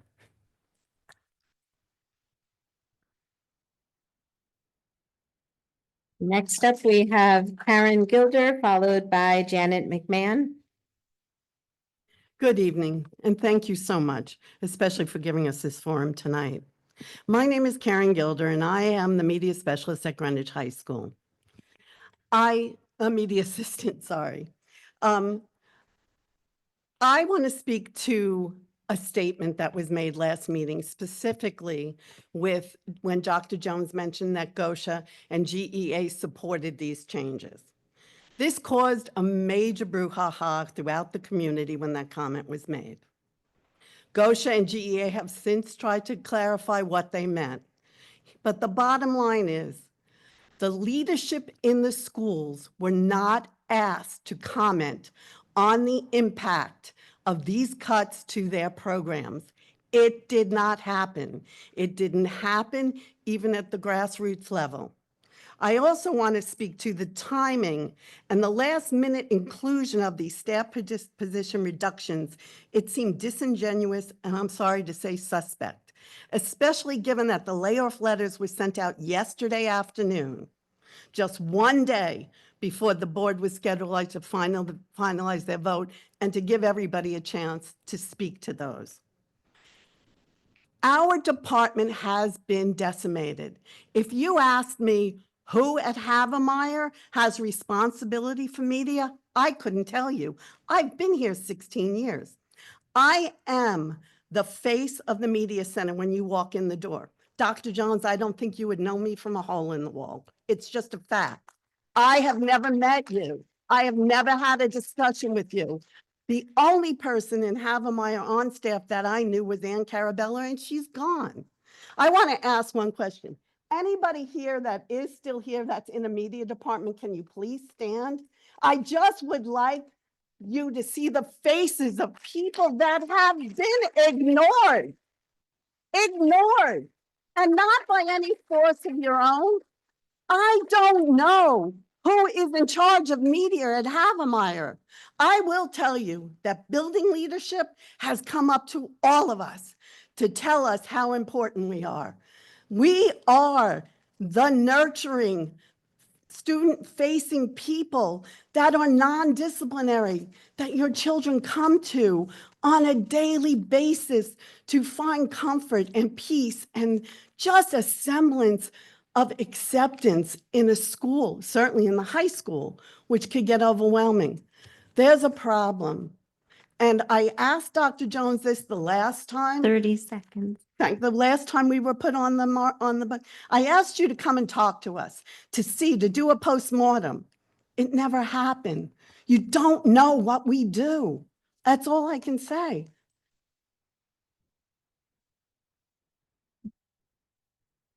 Just as a reminder, I know I read part of our policy before, but just, please don't make direct attacks on individuals or, naming names. It's part of our policy to not do that. So I would appreciate it. Thank you. Is Janet in the house or online? Oh, there she is. Good evening, Dr. Jones, Chairwoman Hirsch, members of the Board of Education, and guests. My name is Janet McMahon, and while I serve on the RTM and the Education Committee, tonight I am speaking to you as a parent of 2 children in Greenwich Public Schools. First, I'd like to start by saying that I'm sorry that you have been forced into this impossible situation because of the despicable and financially irresponsible actions of the Republican members of the BET. Tonight, as you grapple with the difficult decisions regarding further cuts, I implore you to remember that many cuts deemed non-student facing absolutely do have a direct impact on our children's education and well-being. Consider, for instance, the proposed changes to the start times for all 15 schools. Since 2016, thousands of families in town have had to adjust to the new start times, and we may now be asked to readjust again. If it was only about an extra hour or half hour of sleep, that would be one thing, but it's so much more than that. I won't get into all of the science, data, and research, but it is about adolescents' improved mental health, proven positive academic outcomes, and enhanced physical health as well as fewer car accidents. I just learned about that. Furthermore, I urge you to reconsider and reinstate some of the cuts made at last week's meeting. The 2 full-time positions for the CMS cross team, the 7 media assistants, and the learning facilitators are essential not only to the students, but to the teachers who rely on them to help manage their ever-increasing workload. I understand that there may be opportunities to find cost savings through pivoting to remote professional development and/or eliminating all outside consultants and an assistant to the chief officer of the K-12 curriculum role, which could potentially free up about $1.5 million. Please explore these avenues before sacrificing any more vital staff and programs that directly support our students and teachers. In closing, I want to thank you for your hard work and dedication in navigating this incredibly difficult situation. However, I urge you to prioritize the needs of our students and teachers and ensure that we maintain the high-quality education that Greenwich Public Schools is known for. Our children deserve nothing less. Thank you.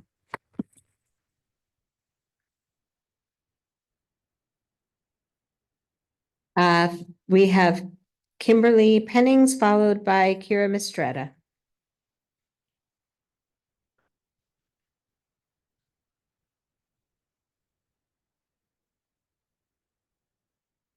I'm here tonight to deliver a strange sort of love letter.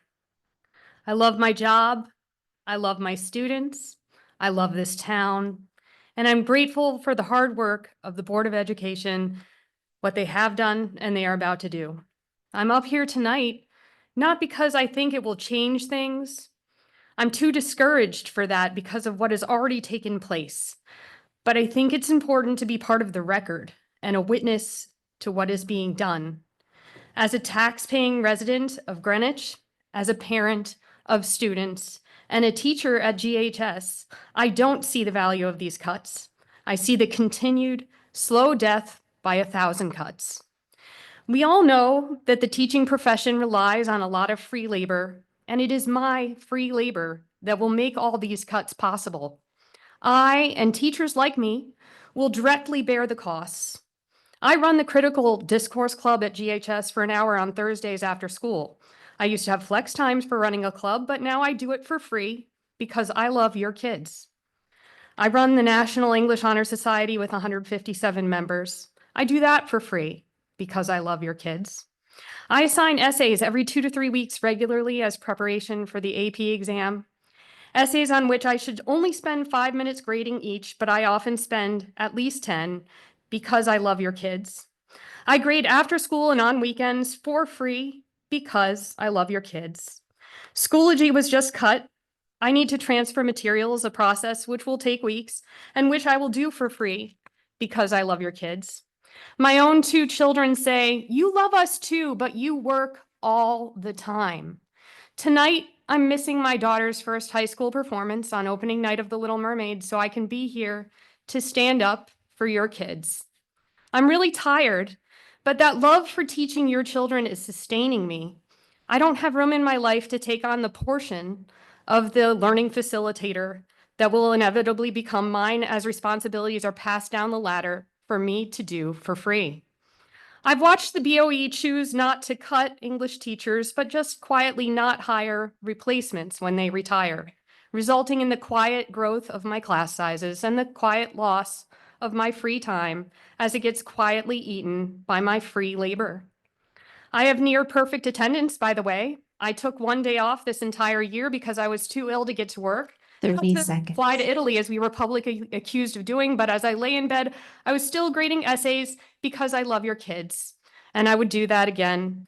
And we are all here because we love your kids. Teachers like me are part of the problem. We make you believe that we can keep doing more with less. We are at the point when less is just less. I have no more free time to give you. It will just mean less for your kids.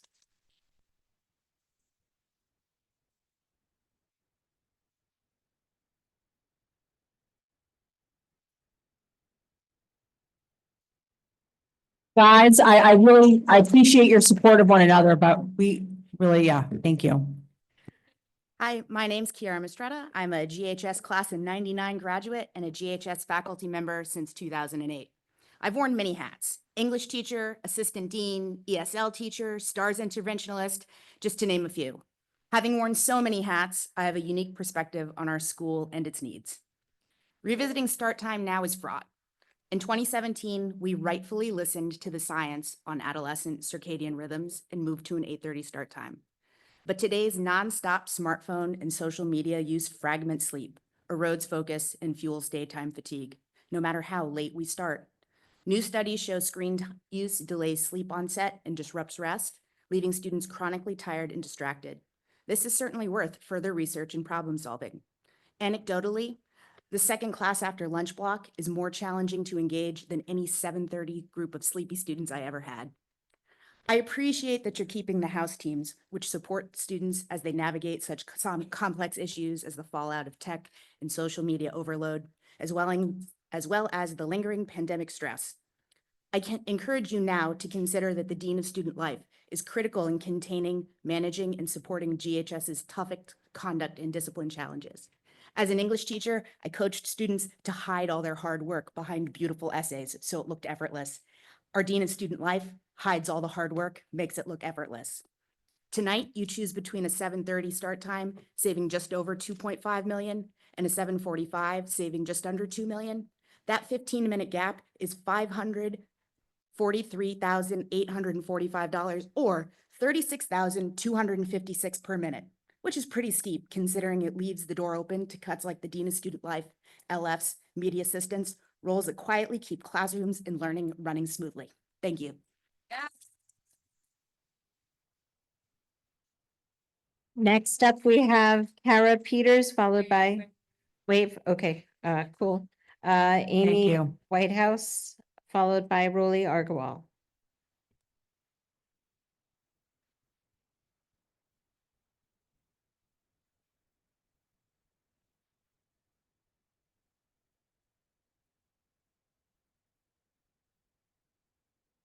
Good evening, Dr. Jones, members of the BOE and the Greenwich community.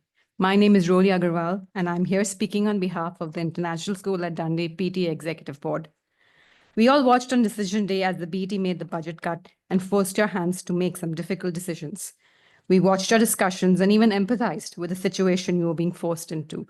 A cumulative reduction of 20 FTEs in sheer staff power. People who work in our buildings, support our students, and build relationships. And we tried to understand your reasoning. But what we find difficult to comprehend is the execution of these decisions.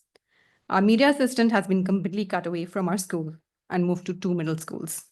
She's not someone who can be easily replaced. Other than the regular duties of a media assistant, she also supports the success of her IB program and has been doing so for 10 years. She not only understands the basics of the IB tenets and planning, but also has deep knowledge of our school community and the thoughtful curation and creativity that goes into putting it all together behind the scenes. For example, capturing and sharing photos of student-led IB projects and events, providing the necessary evidence of learning, which fosters pride and continuity across classrooms, designing and executing units of study posters, which highlight the central lines of inquiry for each grade level, and making these abstract concepts visually accessible and engaging, not only for our young learners, but also for our parents, as they try to understand what the IB curriculum really entails. Won't it make sense to keep someone with such a level of knowledge and expertise within our IB schools? Like most in our GPS community, ISD's families and staff are saddened by the reality that is upon us and the difficult decisions that must be made tonight to finalize the budget. We do not want to see anyone in our schools, administrative assistants, PE teachers, or any other members of our staff be taken away from our ISD family. Our administrative assistants are both incredible and bring smiles to every child's face while performing countless tasks to keep our school running seamlessly. Our PE teachers inspire every child to try new skills, to push themselves to reach their potential, and teach them important life lessons along the way. We understand these unfortunate cuts are inevitable, but we urge you to handle these cuts in a way that makes the process seamless, maintains continuity, celebrates the culture of all our schools, all of which have unique needs, and most importantly, is least disruptive to our children. Let's not make these decisions only on credentials, qualifications, seniority, and travel time. Let's take the time and consideration necessary to do it right and consider each person's expertise and experience. Let's take a moment to see them. Let's take a moment to see these staff as individuals. Let them know that we are grateful for all that they do every day for our children. Thank you. Is Amy Whitehouse online? Oh, her hand is up. Okay. Can anybody hear me? Yes, go ahead. Perfect. Sorry. I'm on the other side of the state. Sadly, I could not travel down there in time for this meeting. So good evening. My name is Amy Whitehouse. I am the proud graduate of Greenwich Public Schools class of 97 when there were only 4 houses. I'm also the proud daughter of a media assistant who has given nearly 50 years of her life to this town. And after nearly half a century of service, she's being told her job is no longer needed, that her work can be replaced by unpaid and untrained volunteers. And that's not just disappointing, it's insulting. It tells her and every media assistant that their experience, their expertise, and their commitment doesn't matter. Media assistants aren't extras, they're essential. They run the daily operations of the libraries, they manage materials, they assist with the technology, they support instruction, guide research, and most importantly, they help students discover a love of reading that stays with them for life. And I know AI is trending. Some people believe it can help sort out who's important and who isn't without having to get too into the weeds. But AI won't tell you this. Media assistants aren't simply book clerks. They provide real support to students, staff, and families. And their work doesn't stop at the media center. They organize literacy events. They go out of their way to create safe, welcoming spaces for kids who feel like they don't belong anywhere else in school. And I was one of them. They are the foundation of what brings meaning and value to a student's education. And in a time when schools are stretched thin and students' needs are greater than ever, media assistants offer structure and stability, which seems to be a common theme I've heard from other speakers this evening. They make libraries one of the only spaces where every child, regardless of ability, background, or behavior, can feel seen, supported, and successful. My mother has done that for nearly 5 decades. She's organized literacy events. She's crafted summer reading materials by hand. She's helped find students their first favorite book. She's built relationships and supported teachers, and she's done it all quietly without ever asking for recognition. And this is when I start to cry because I've seen it. I have been fortunate to see it for almost 50 years.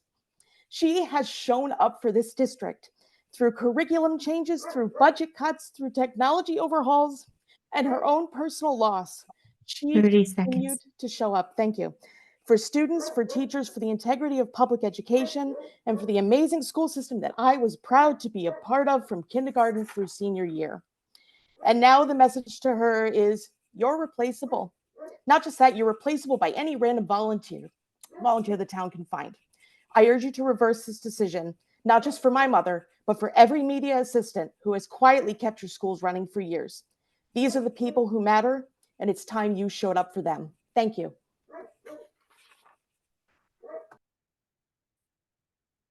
Next up, we have Dan Silkman, followed by Jennifer Gillerin. Thank you for maintaining our house-based system and our administrative structure. On behalf of the assistant deans, I just want to say that Jennifer Gillerin and I yield our time. All righty. We've got Kyle Clark, followed by Andrea Kaysen.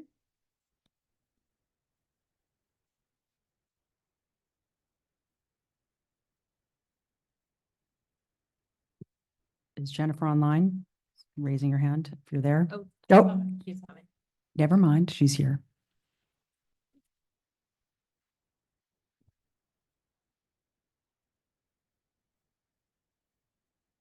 Well, Kyle is first, but do we have Kyle Clark in the house? Are you online, Kyle? I don't see a hand raised. Okay, let's go with Andrea. Good evening, everyone. My name is Andrea Casson-Vaz, and just full disclosure, I'm a member of the Greenwich RTM District 4.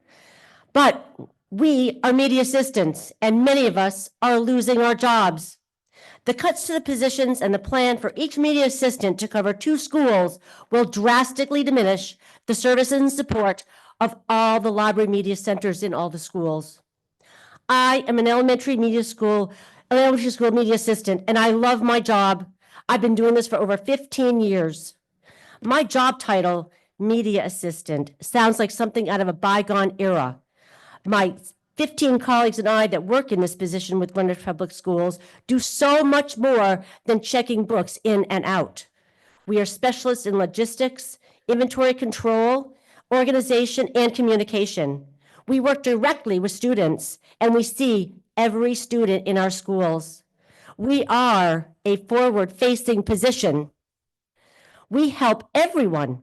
We know which books our students like and what they want to read next. We listen to their suggestions. We work collaboratively with our media specialists to give all of our students an enriching experience in media. We help the adults in the building too. We provide printing and lamination services, find books for teachers and administrators when they need curriculum materials, read alouds, or books for reading groups or special interests. We repair things. We fix things. Our media team provides audiovisual support for assemblies, concerts, field day, and many more school-wide events. We help our PTAs who fundraise to provide so many extras for our students. I bring over 40 years of my varied work experience to my job every day. I can answer questions that others cannot. I proofread, edit, and refine communications. I'm proud of my work and the part I play in the rhythm of my school. I'm also proud to be a recipient of the GPS Difference Maker Award, which I received in November. And so far, 6 media assistants have received this award. But none of that matters. We're just numbers, heads to be counted and cut. I'm extremely disappointed that the cut to our jobs was based on supposed recommendations from 2 unions which represent our colleagues. The complete inaccuracy of the job description that you received from GOSA would be laughable if it were not so dangerous and damaging. I'm grateful that the GEA has clarified their position. I'm encouraged by my colleagues at Glenville School who have been incredibly supportive during this terrible time. What I'm most frustrated about is the hypocrisy of the BET. If the BET was looking out for taxpayers, especially those who are members of the working and middle class, why aren't they looking out for us? But that's water under the bridge now, and it's in your hands. It's a hard job, and I appreciate all your hard work and volunteering. Please find non-forward-facing cuts. Thank you.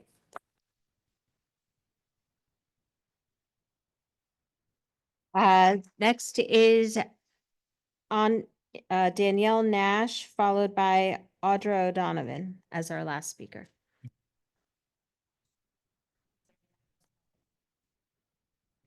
Then finally, Audra is, online. Okay, great. Go ahead. Can she be elevated?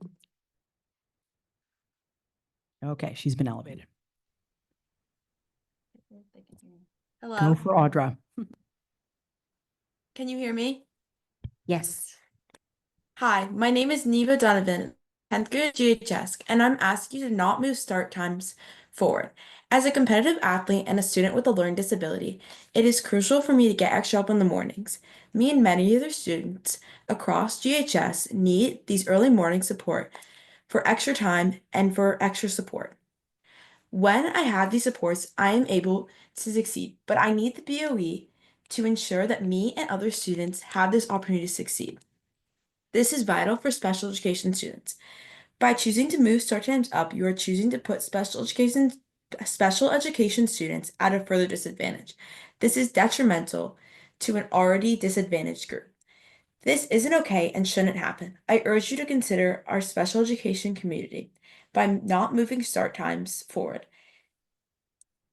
Don't hinder special education students' success by pushing start times earlier. Thank you for your time and consideration. All right. Thank you for your patience, all 380 people online, as well as those here. We are now moving on to our monthly reports, and I will turn this over to Dr. Jones. Thank you. I'm going to be brief since it's already 9 o'clock. First of all, Little Mermaid will be at the GHS PAC this weekend, and if you still want to get tickets.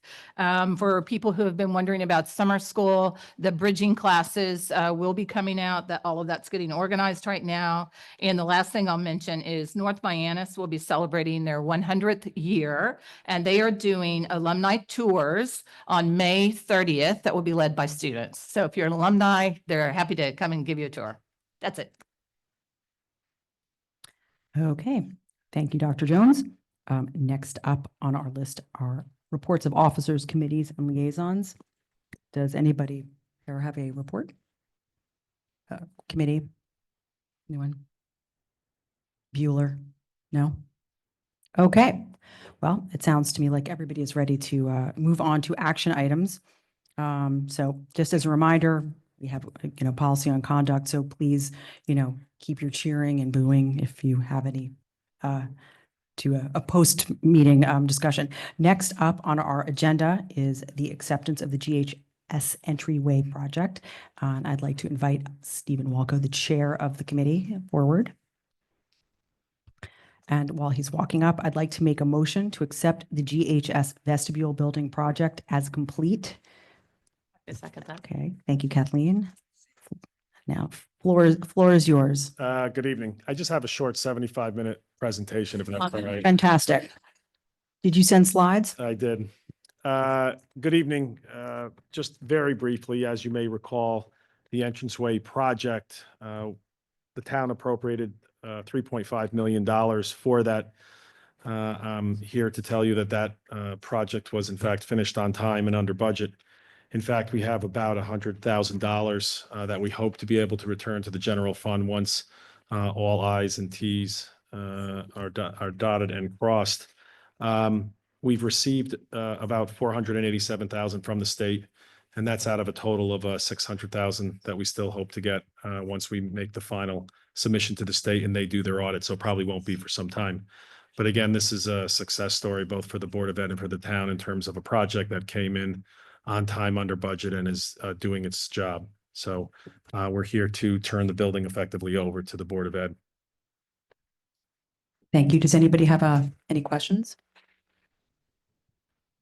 No, just thank you so much for all you've done.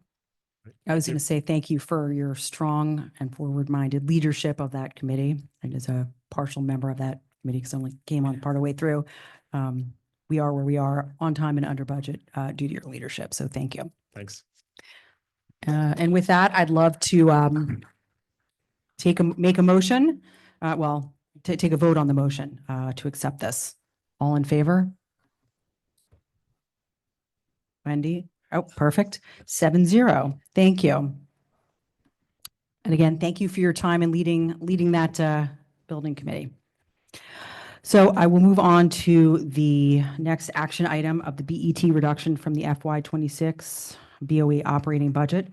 And I would turn this over to Ms. Stowe, who is, I guess, heading up our budget committee at the moment. But before that, I'd like to just officially make the motion, if it's okay, in order to remove the high school, restructuring off the table so that we can. We just don't need to make a motion for it. It's kind of. We made a motion on everything else. Right. So just to make it clear, is that okay?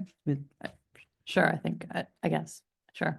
Oh, we did it last okay, week, so I just sure. figured I would just. Yeah. So I would just like to make a motion to remove the suggestion of the budget reduction to change the high school's house structure from this year's budget reduction. Happy to second that. Okay, so all in favor? Okay, that is 7-0. But just as a note, and I'm sure others will say, I do think it's something that we can certainly take the time and energy to look into and have the input of stakeholders, our staff and others to see if what we're doing there is, certainly meets the needs of all of our students and continue to support our staff and our students at the high school in the best way possible. So I think that's a discussion for another day, so we have time to do research and everything. So now I will turn this over to our budget guidance expert. Okay, yeah, it's not something you always want to be an expert on, but First of all, I just want to say thank you all for coming out tonight and appreciating that we're trying to do the best we can. We're all quite frustrated by the process. Count me high on that list. I mean, I'm on my final year on the board. It's been 8 years. I spend a lot of time. This is obviously volunteer work. I have 3 children. One's about to graduate in 4 weeks. This is not what I want to be doing. And we were sort of thrown into a process that really didn't seem fair. I'd like to reiterate that the Board of Ed passed, and a lot of you said it tonight, but I think it's important to get it on the record. The Board of Ed passed a bipartisan budget, 7-1, supported by the Republican First Selectman. The RTM supported it. So somehow 6 Republicans on the BET know better. So I don't like any of it, but it is our obligation to start the year with a balanced budget, and we have to do that with the dollars we are in fact allocated. So we have really no choice, is my point. And I think you all appreciated that, but I think it's really important for the public and the students and the parents to know that. But I also think that we need to sort of land this plane because it's become the only thing that everyone's talking about, and it's really just not good for our community. It's sort of toxic. So with that, I'm actually going to turn it to Ms. Coven because I think she has a motion that I'd like to hear. I do. I would like to make a motion to reduce the budget by $1,957 and change the Greenwich High School start time to 7:45. I'm happy to second that motion so we can discuss it. Okay, great. I want to say this is not a motion that I am making happily. However, as Ms. Stowe already said, we're in this situation, and I want everyone to know that we have been working tirelessly behind the scenes, talking to teachers, parents, administrators about, in particular, this start time issue. I'm very conscious of the science. My oldest daughter was in the high school with a 7:30 start time, so I know what that was like. I went through the transition to the 8:30. I went to all of those meetings at that time. So I'm sad to be here talking about that, but we have a $2.5 million hole to fill, and this will get us almost $2 million of the way there. But I want to give you a little more color on what I'm actually proposing, because it's not just a 7:45 start time. What I'm suggesting is that the first bell is 7:45, but then there would be a 15-minute period, which is in a way would be like what used to be. I came at the first bell, 8. You said 7:45. No, 7:45 is when the day starts, but 8 would be the first academic bell. So there would be 15 minutes in the morning for students to come in, meet with faculty, meet with teachers, meet with guidance counselors, meet with social workers, perhaps get something to eat in school. I was talking to my sister, who is a teacher, has been a teacher for 22 years, and was like, what would we call this? Because it's not exactly flex block. And her suggestion was, you call it a win block. It's what I need. And oh, well, I didn't even know we have. All right, so sorry. In the elementary school. Okay, well, it would be a win block for the high school. It would be an opportunity to get extra help if you need it. And actually, it was very interesting tonight to listen to the students, particularly talking about we need more time for clubs now that we don't have flex anymore. It was Ms. McCursey was saying, I wish we had flex for clubs. Another student spoke about losing the flex block and not having time to meet with teachers. So this would restore that, having that time. And then academically, you would be starting at 8. I know that is not 8:30. So for the people who are concerned about starting later and how important that is, and how challenging it can be for teenagers to be awake, I understand that. But 8 is better than 7:30. And also, I looked at all of the bus routes, and I used to drop off my daughter for the bus, and it was dark out. At least if we are having 7:45, those 15 minutes, maybe they don't seem like a lot, but that is the difference between standing on the road in the dark and standing in the road with the sky is brightening. And in terms of teen drivers, 15 minutes really is the difference between driving on a dark road and driving in the light. So I hope it's meaningful. I thought it was very interesting for this, that the students who were surveyed, there was 20% more of them were supportive of a 7:45 start than a 7:30. So interestingly, the adults, whether they were teachers, non-certified staff, or parents, didn't seem to see a difference between 7:30 and 7:45, but the students really seemed to feel that those 15 minutes were meaningful. And I hope that they will feel like it's even more meaningful if their first academic class is at 8. So that was the rationale for coming up with this idea. And I'd welcome, to the other board members to talk about it as well. I'll say the other, nice thing is that it, means that there's also a slight 15-minute window where, so not everybody's trying to get to the high school at the same time, and that may help reduce the traffic also on Hillside, where I know our neighbors and others have always been very frustrated about that, and especially with the road work that's being done throughout town and coming soon to Post Road. So thank you for doing all that research. We appreciate it. Ms. Costin. I am supportive of the motion, which saves us 1.9 something million. And I would even be supportive of having the first academic bell start even later at like 8:10, or just so it's a more meaningful block of time. Ms. Stowe, you look like you had your hand up. Yeah, no, I think it's really thoughtful. I mean, Sophie, like I said, we've been put in a tough situation, and the fact that you're trying to be creative is helpful. I mean, it's also a compromise, sort of. I think that the surveys really showed that parents and students were looking more for the later. I know that was different for the teachers, but we have to consider everyone in this analysis. And what they say about compromise, no one ends up happy, right? But that's probably the best thing to do at this point. And I like the idea of wind, or it actually perhaps gives students an opportunity to meet with their teachers or have that club. I know that has been lost. And also students getting out earlier for athletes on the other side of the is also helpful. So I'm fairly supportive. Thank you. I would say not just athletes who get out earlier, which is helpful for them, but it also is for people who get, high schoolers that have jobs and time for their volunteer hours as well. So, Mike, you look like you had your hand up. So, I don't like it, because for all the reasons I think we heard, around the science behind late start time. I think, it is troubling that we have to go here. I think when we think about at least the sentiment around what these, I made this similar statement last week, the sentiment around what these reductions were made, what the BAT made, talking about belt tightening and efficiencies and things like that. Changing the bell schedule or the start time doesn't fit that category. So in many ways we're sub-optimizing things here.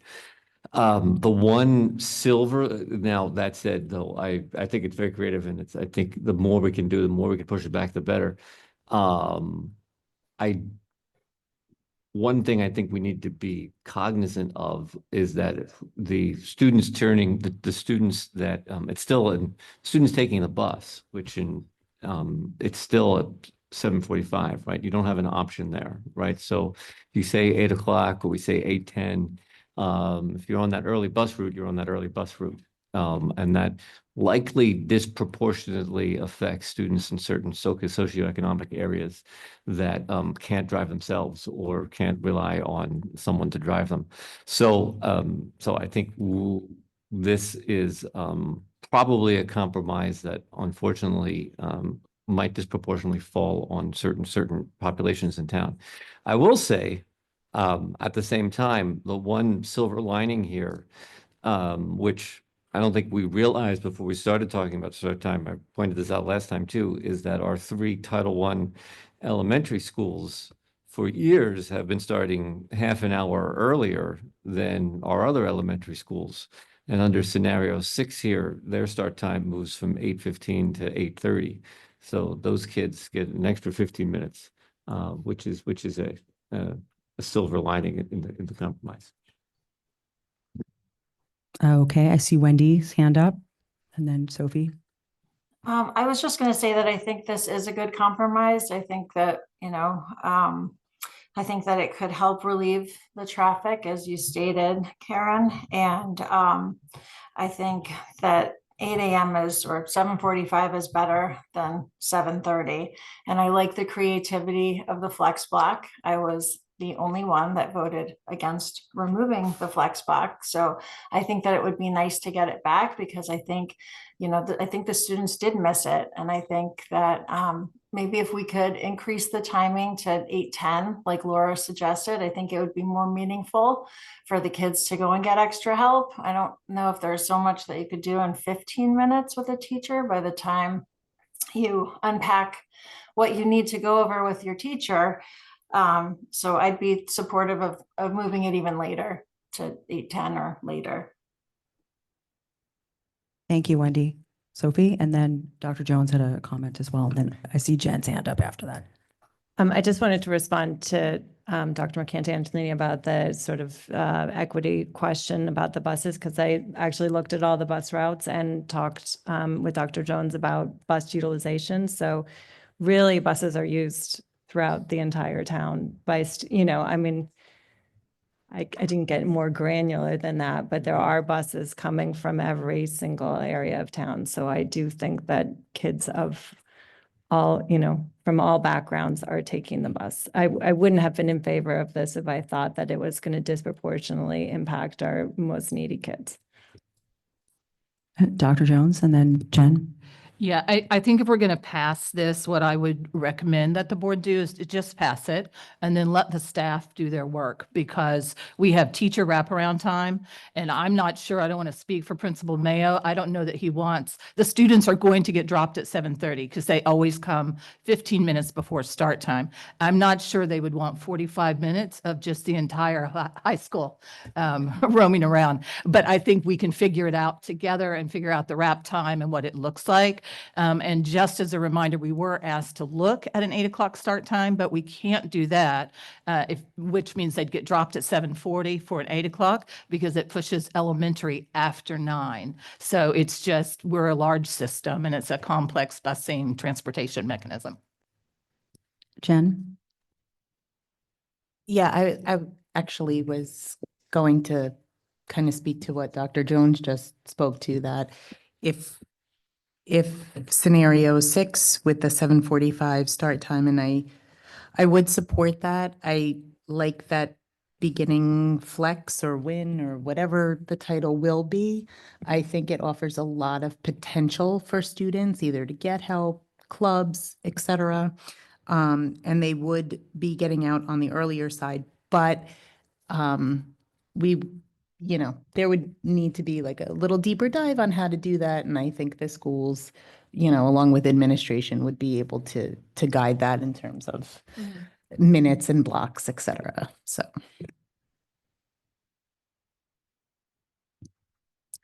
So obviously I also want to support what Dr. Jones was saying, also to allow the administration to have time to sit with this and figure out the optimal, time for the open block in the morning or whatever, for whatever you want to call it, win, flex time, et cetera, et cetera, et cetera. Is that if we add, so I have a quick question. So if we add can't speak. If we vote to start for the 7:45 first bell with academic time starting at, 8 or whatever it is that the administration works through, what are we looking at as an end bell time? Because I know scenario, was it 6 that this was 5 or 6? I thought it was 2:25. But would it be pushed back because that first 15 minutes would no longer be, it's a window. So I just wanted to, the instructional time. Right, so 2:25. Right, if instructional time starts at 8, the instructional time would end 15 minutes later, correct? And that still works with busing? Okay. Does that, I know I know there would be some things to work out with the administration to sort of see exactly the timing, but okay. Could you, I was just going to ask you to reread the motion. I didn't know if we needed to put any conditions around it or anything like that. What was the motion exactly? The motion was to go with, I guess it's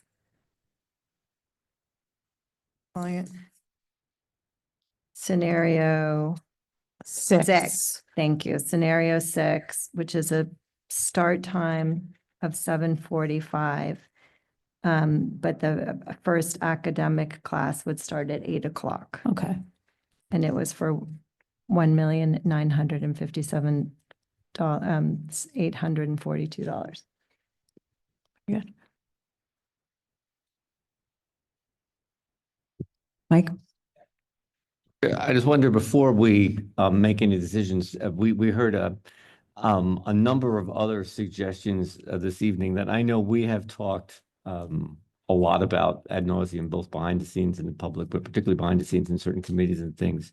Everything from around travel to furniture. And I don't know, I warned Ben, but I don't know if Ben could comment on some of the suggestions that he had that we heard from the public, because I think for people just tuning in tonight, I think it's important that they hear about, that we've been talking about these things. Yeah, and I just want to comment on the furniture that's in the Capitol that is not operating, so that doesn't work.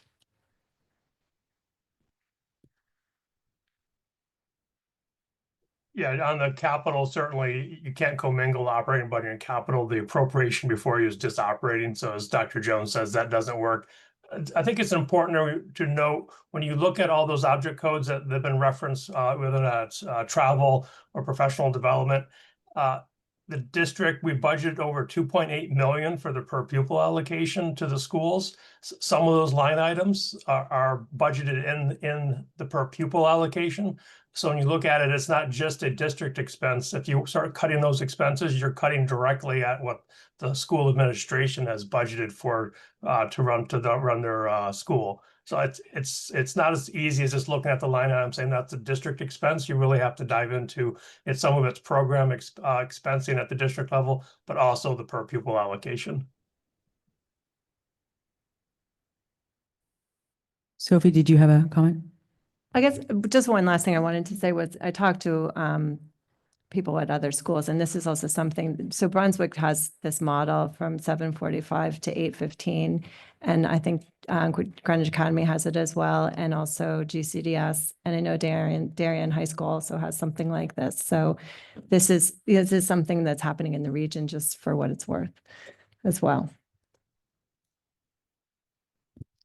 Okay.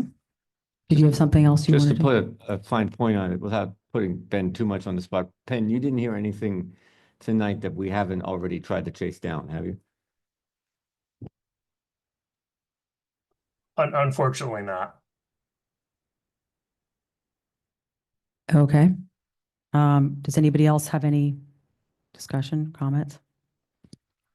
Okay, well, then Well, let's vote on this and then I can. yeah, do that's my what I next was, that's motion. what I was Yep. going to say. I was calling about you. So, all right, all those in favor of, I guess, whatever scenario, the reduction, moving the high school start time to the first bell to 7:30 with No, hopefully. 7:45. Sorry, 7:45. Scenario sorry. 6. Sorry, scenario 6. All those in favor? Okay. All those against? All those who abstain? Okay, so that passes 5-1-1. 6-1. 6-1?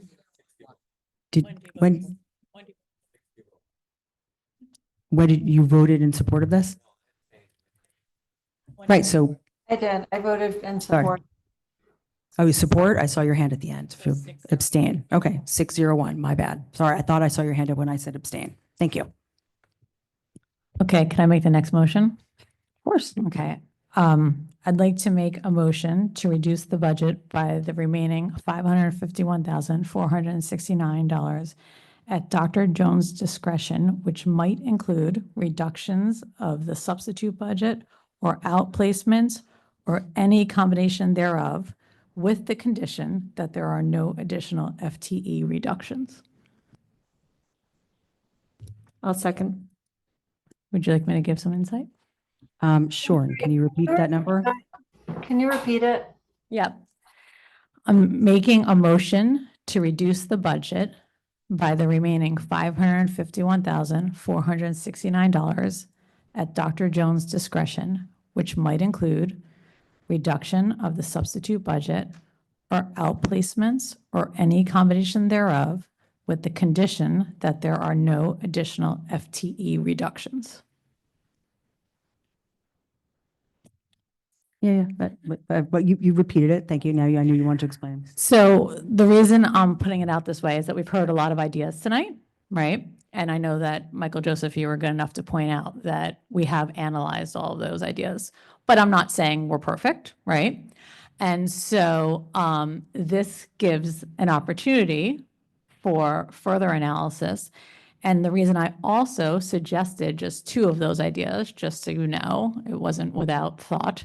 The substitute budget is something that the BET Republican member suggested that we could, just do without. So I think that that is an interesting thing just to highlight. And then because apparently people don't get sick. So I just wanted to get that in there. And then also, if you look at the financial report that we actually was on the consent agenda tonight, the good news is that our outplacements are trending in the right direction. And this is something that I have to admit I've watched closely for years, sometimes with frustration because it is a little bit unpredictable. However, perhaps because of our new programs, it is trending in the right direction. And so I would hope that maybe Ben or Dr. Jones with some further analysis could get comfortable with actually reducing the amount that's been put into this budget. Because those are 2, frankly, numbers that are estimates at our best guess, right? They're not people, they are estimates. And so those are really just growth rates that we look at, and growth rates could always be adjusted as you have more information as you get closer, right, to actually delivering the budget. So that's why I raised those 2, but I'm not saying they're perfect. And that's why I sort of say those are suggestions, but then no additional FTE reductions, so that if there are things that were raised tonight that are of interest and that you could use and have a death by 1,000 cuts for the remaining 551,000 of the budget, hopefully that would provide everyone comfort that we're kind of done. So just for funsies, with the votes for for the reductions that were made last week, and with the vote to move start time and busing, for high school scenario 6, does that take us down? My math isn't always perfect, but 4,036,493 of reductions so far. It gets us to the exact number we have to hit. Well, Believe me, I did the math. So it gets. no. I'm just double checking of the reductions that we've made thus far. Yes. So with the reductions that we've made, we had a reduction needed to balance of 2509311. We just voted on a reduction of 1,957,842. So you have 551,469 to go. To get us to what? To get us to 4587962. So, and I'm going to pose this question because the reduction that was made to the budget that we submitted was it was just under 4.1 million. So I know that we have things that were not included in that budget that we put forward that we now know that we need, like an extra preschool class, which we would typically have gone to ask for an interim for, as opposed to making cuts now. I'm just, curious as to why we would be looking to, cut an additional chunk from our budget that, other than I know you want to start your. Well, I think we're financially obligated to do so. I think we have information now in front of us. It would be naive to think that, the pre-K students aren't going to show up or something. So we know what we know. We started developing this budget in October, right? So now here we are almost closing out the year. We have more information. So I think it would be, that's an approach we can take. I don't think it's wise, but I'm happy to discuss it. The only reason, like I said, for me, it's simply, and I think I mentioned this before, the budget we put forward was reduced by 4.1, and now we're looking to cut additional things that were in that budget that we didn't even think we could do to get to 4.1.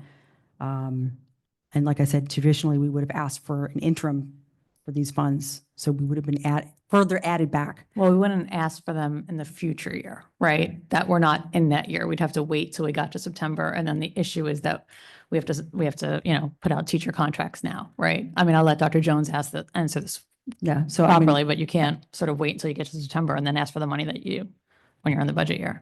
Right. Since it's a known, I think Mr. Branyan and I are both in the agreement. We would like to be balanced on July 1 because this budget and what we've reduced, there's nothing left. So we need to be very, very thoughtful as we go into the next school year. You know, it's a very, very tight budget. And so I think we also feel comfortable that we can find non-personnel by, like what you just pointed out, on the outplacement line. And I would be remiss if I didn't say, you know, thank you to Dr. Heiligenthal, because this is probably the first year where we've actually seen that outplacement number is trending in the right direction, where we're able to keep some students with us in our programming that we've been building. So Mr. Branyan and I were both comfortable with this when you ask us this. thank you for clarifying that. I appreciate that. Sophie? And I just also wanted to add that having positive pathways start next year should also be something that would be really beneficial and helpful with our outplacement number. And just to follow up on what Kathleen mentioned previously, I think it was Karen Fasliotis and David Alfano who said we could cut $1.3 million from the substitute budget. That was their suggestion. So if we can find some fraction of that we could cut from the substitute budget, maybe that's realistic. But it was a $1.3 million cut to the substitute budget was a key part of their motion. Okay, any other questions, comments? No one? Okay. Which I can call a vote. Okay. All those in favor of an additional reduction of 551? Oh, sorry, you have a question? Oh, no. The motion was already made.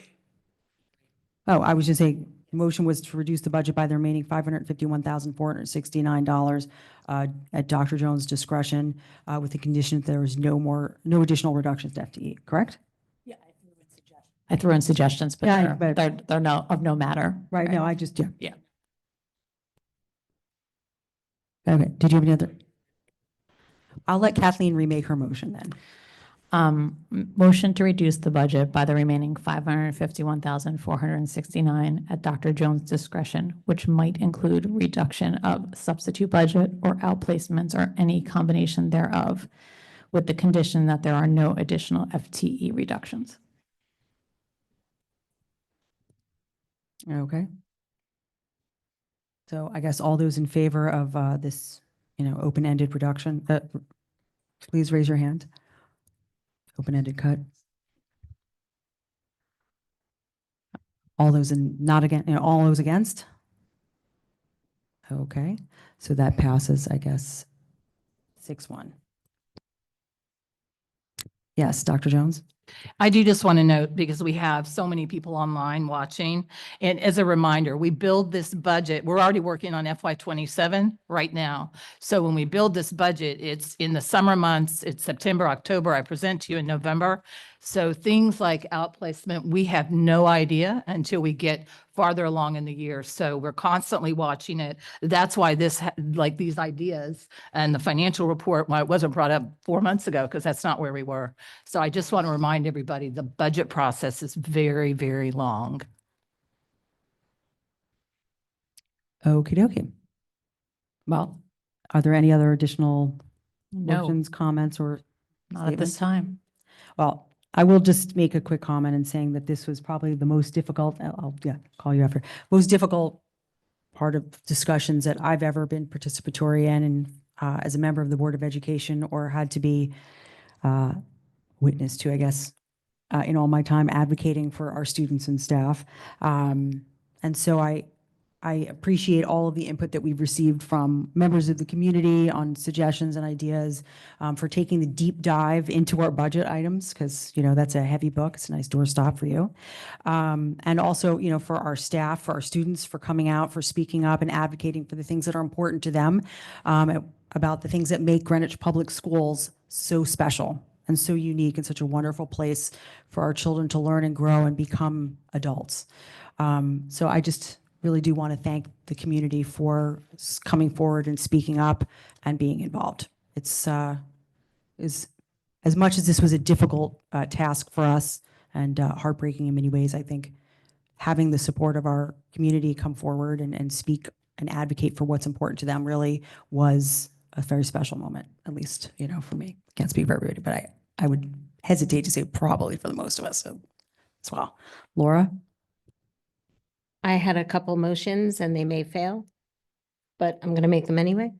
Go right ahead. So in my estimation, I've just done some addition. To undo, look, I think this has been a shameful process that we've had to be, I'm just going to say it one more time, that the BET has called us, the schools, the biggest cost center of the town. And I think this is the biggest value center of the town. So saying that out loud. To reinstate the cuts to the CMS faculty, because we've pledged not to touch the classroom, and that's the only school who had a cut to the classroom. And the media assistants, it's a total of 542,000. My motion to offset those funds would be to eliminate, for now, the 200,000 allocation to the Ham Ave extended day, which is not currently reflecting an FTE loss. So because it's not staffed, it's not off Just, the you have ground to yet. make a motion and Okay. then we can have the discussion. So to offset those reductions, I would make a motion to, under Robert's rules, it's a renewal of the motion and to reduce Ham Ave extended date by 200,000. That's the first motion. I will second that, just so we put this on the table for an actual discussion. Laura, did you want to continue your? Well, Thought then there's, process? yes, I mean, that's 200,000 gets us part of the way there.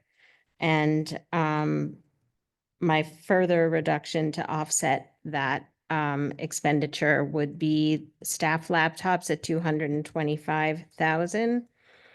And the remainder from any professional development and travel funds that are left.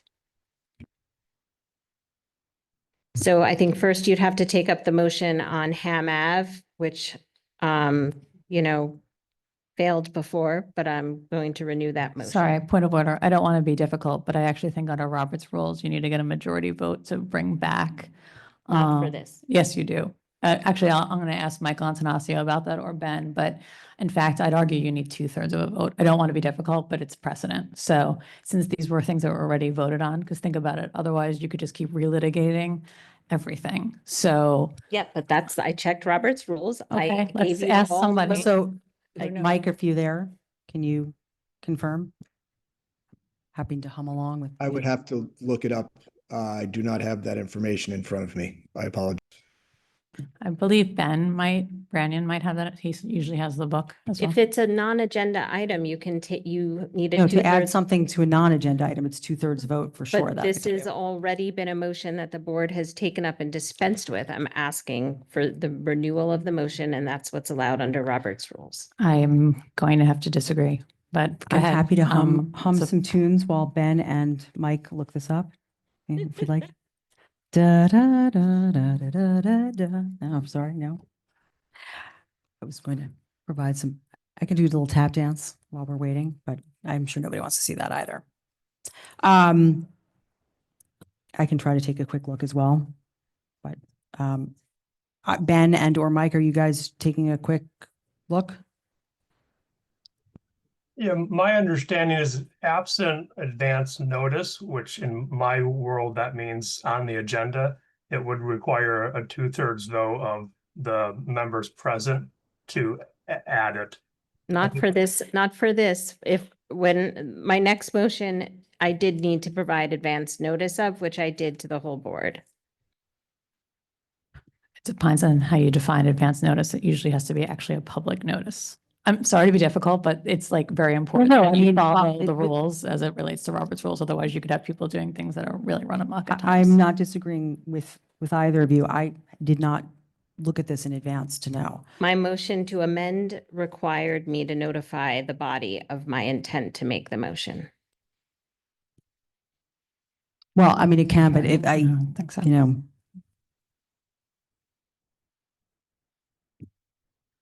I just wanted, I mean, I don't want to leave people in silence while we're trying to look this up, but I do agree with Kathleen that we need to make sure that we're doing this in the proper, because we have to follow, our policies stipulate that we follow Robert's rules.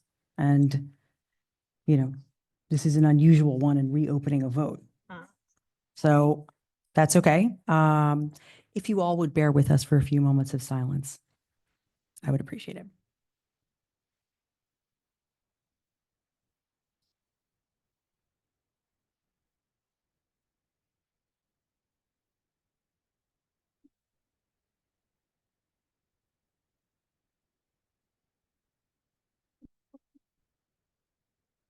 Laura, do you know what page of the book? Only because I didn't bring my Robert's rules with me. It's at home. Thus, it makes it a little. Thank you all for coming.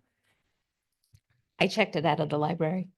No, oh, so you don't know what section it was. You didn't write it down. It's under the motions. No, I'm saying the other piece of it is that there's such an intricate little sticky little book. It's for such a small book.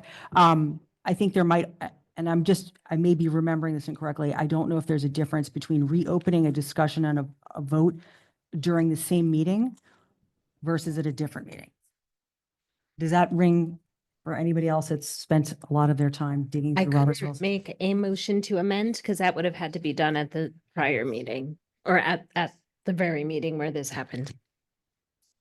Karen, I believe, if I'm reading this correctly, that you can renew a motion if that motion had been defeated in a previous meeting.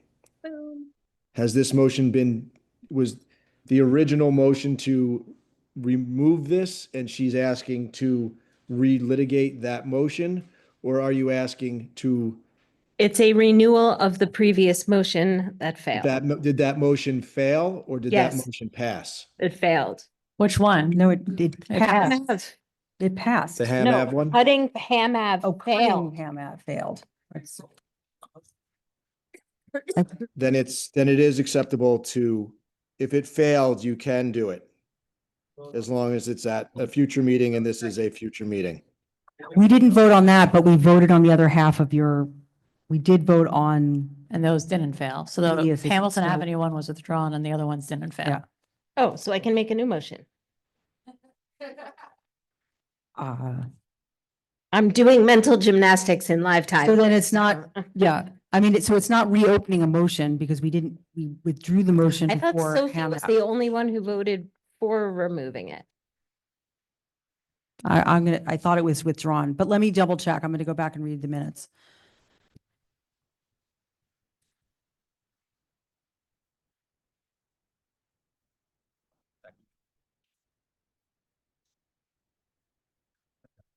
I would just like to say this No, I'm is the just- I'm most going back to successful re- meeting I've ever had.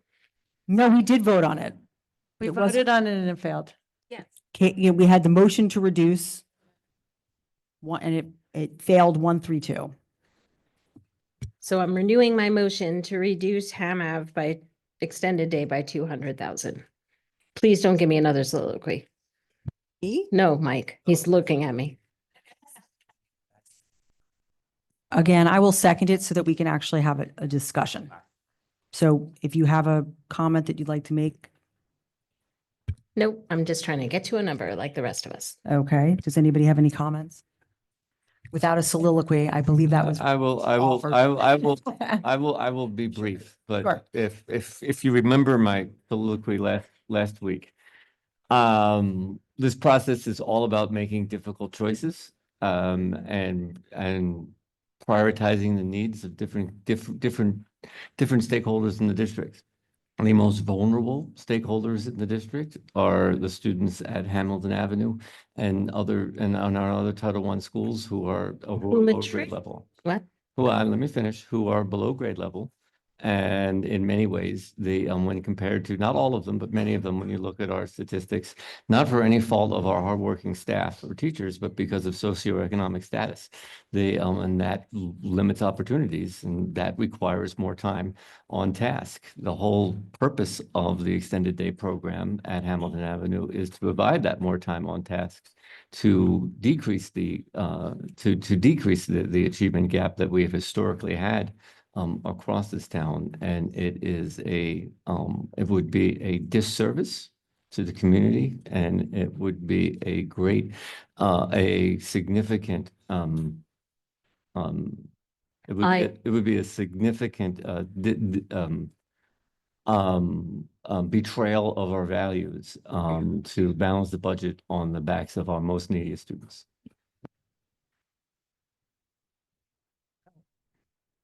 Sophie had her hand up first. I'm not going to comment on the Hamilton Avenue Extended Day program specifically, but I'm commenting on process. I don't want to make it be a practice where we promise the community that we're going to do something for them and then a week later come back and cut it. And the Hamilton Avenue community thinks that they're getting this program, and they've relied on that for a week and probably gotten excited about it. And just like tonight, where we said, you know what, we're taking house, reorg off the table.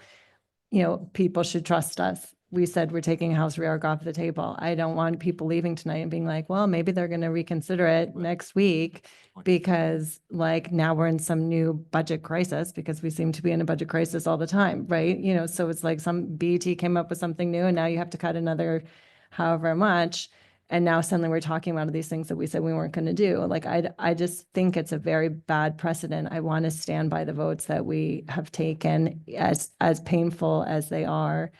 I don't want, it'd be one thing if we're doing something that would restore something, but I don't want to vote to take more away right now. Well, I'll remind you that there's a Title I school that feeds into CMS, and they're not going to have a teacher in front of them that they may value, or two of them, in fact. So I think, those kids exist everywhere in our town, not just at Ham Ave. And I don't think there's anything equitable about singling out a middle school and no others have lost actual teachers. So I think I'm being true to my values by making this motion. And I hope that the BET reconsiders what they've done. I really do. I would name this reduction after the whole Republican BET if I could.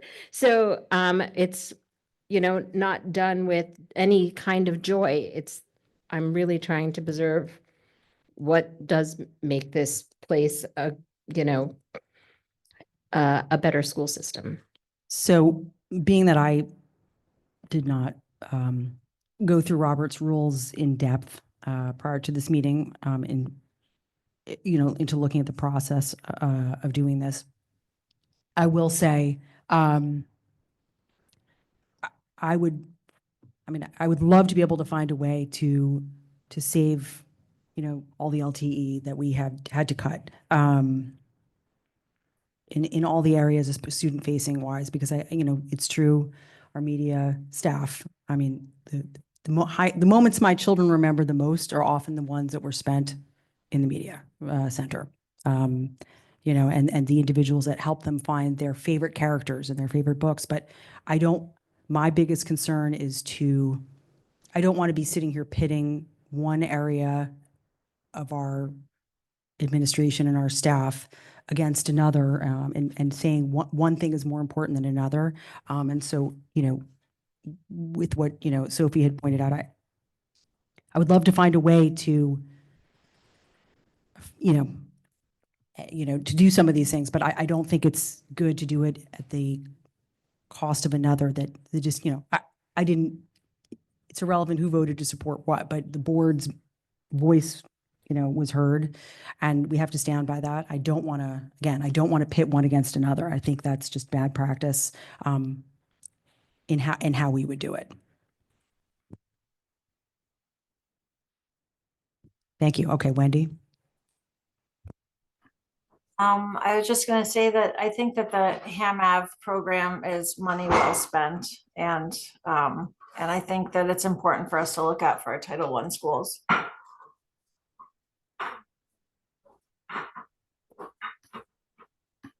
Does anybody else have anything else to say? I mean, I'm happy to call the motion. Laura, did you want to repeat what your motion specifically was? The first motion is is the renewal of the motion to reduce Ham Ave extended to 200,000. All those in favor? All those against? And I'm going to abstain, so that does not pass. That fails 1-5-1. Yeah, because there's 7 of us here. That is a spectacular failure. So then the next motion to offset the cuts is, well, first I need to also make a motion to amend because we voted, well, not me, but the board voted to cut the 156 from CMS and the That motion passed, though. So I think, know, that's why isn't that it's, what Ben just said? We can't reopen those? That didn't fail. and the 386 for the media assistance Unfortunately, both of those passed. votes passed, which I think Ben just said to us is, that if they passed, could not reopen them. No, you can amend them. You're reopening them to amend them. No, it's a motion to amend the cuts. I mean, I'm looking up something that's the motion to reconsider, but I don't know what, No, that has to be done at the same meeting. I know, that's what I'm saying. So I don't know if Ben wants to opine again. I believe what we said was the motion would have had to have been defeated at a previous meeting to renew the discussion of it. It sounds like what Laura is trying to do is to reintroduce the cuts I'm or amending the or to pre- reinstate the cuts Yes. as a separate and distinct motion, not to renew it. Well, it's a motion to amend the cuts to be 0. That's the motion. Again, It's, okay, not to be a stickler, but that's, you're looking to amend something that passed. yeah, And so That's the Mike was just process. saying, I'll defer, but I don't think that's something. You can't motion reopen something passed. that is passed, and you would have had to have been defeated to renew a motion. You can only amend during discussion of that motion at the previous. No, according to Robert's rules, if a member believes a previous motion should have been amended or rescinded, the member must alert the body ahead of time. So I emailed all of my colleagues to say I plan to make a motion to amend the 156K cut at CMS, and I'm also adding the 386,000 for media assistance to that motion to amend. If you're telling me I'm out of order, then I'll have to believe you, but I I mean, do feel according very to, passionately. I hate to say, but I do, think that Mike is correct. I think Antonaccio, right? Correct? That's out of order? That's It could from be what a you read motion in to the- rescind, but it's not a motion to amend. It'd be a motion to rescind an action or a motion to amend something previously adopted, but it is a motion to rescind. Again, is that something so you're saying that that's allowed? Because I In a don't subsequent think so. meeting, yes. All right, well, who's in favor of a motion to rescind?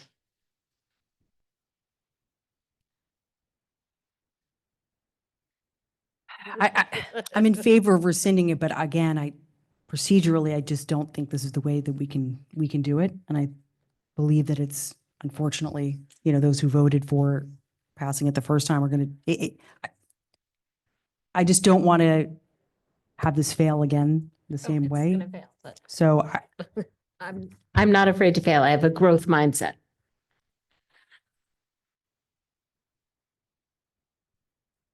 you definitely win on best comment for the night. I mean, again, I will second it if somebody wants to have a discussion, but I feel as though that we spoke about this last week and I don't think I could go through it again. It's kept me up at night all week, but I did so. Since it's not seconded at the moment, correct? Nobody? Okay. Then I unfortunately, it's not, we are not going to vote on that. Oh, well. Does anybody else have any motions or comments to make in regards to that? To the budget? Mike? Be worth clarifying, a lot of the travel time, that line in the budget is teachers driving reimbursements for travel between schools. But that's what we want to clarify. It's the line item that I sent to the board today on that number, and that Patrick pulled that for us. So yes, that's what that item is. It's the mileage. So you're talking about travel, is that 52100? I just didn't know. I'm just double checking because. Trick, do you know what line item that was?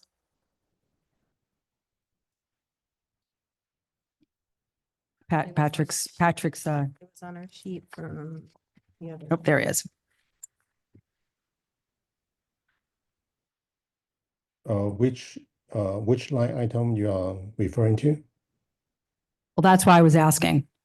So there are a few travel expense line, but the mileage is the 52117. So, because I was in say, I don't know, Mike, which line item were you looking at? Because for travel, I had 52100. Is there another one for so that 52100 is travel, is that for professional development and those things, or is that there's two different travel then?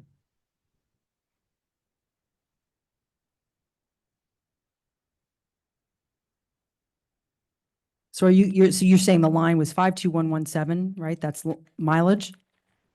Yep, the 52110 and the 52117 both are for the mileage. So Okay. there are other travel expense line, which is for the air ticket, hotel, and so. But the 52110 and the 52117, both of them are for the mileage. Does that clarify what you were looking at or no?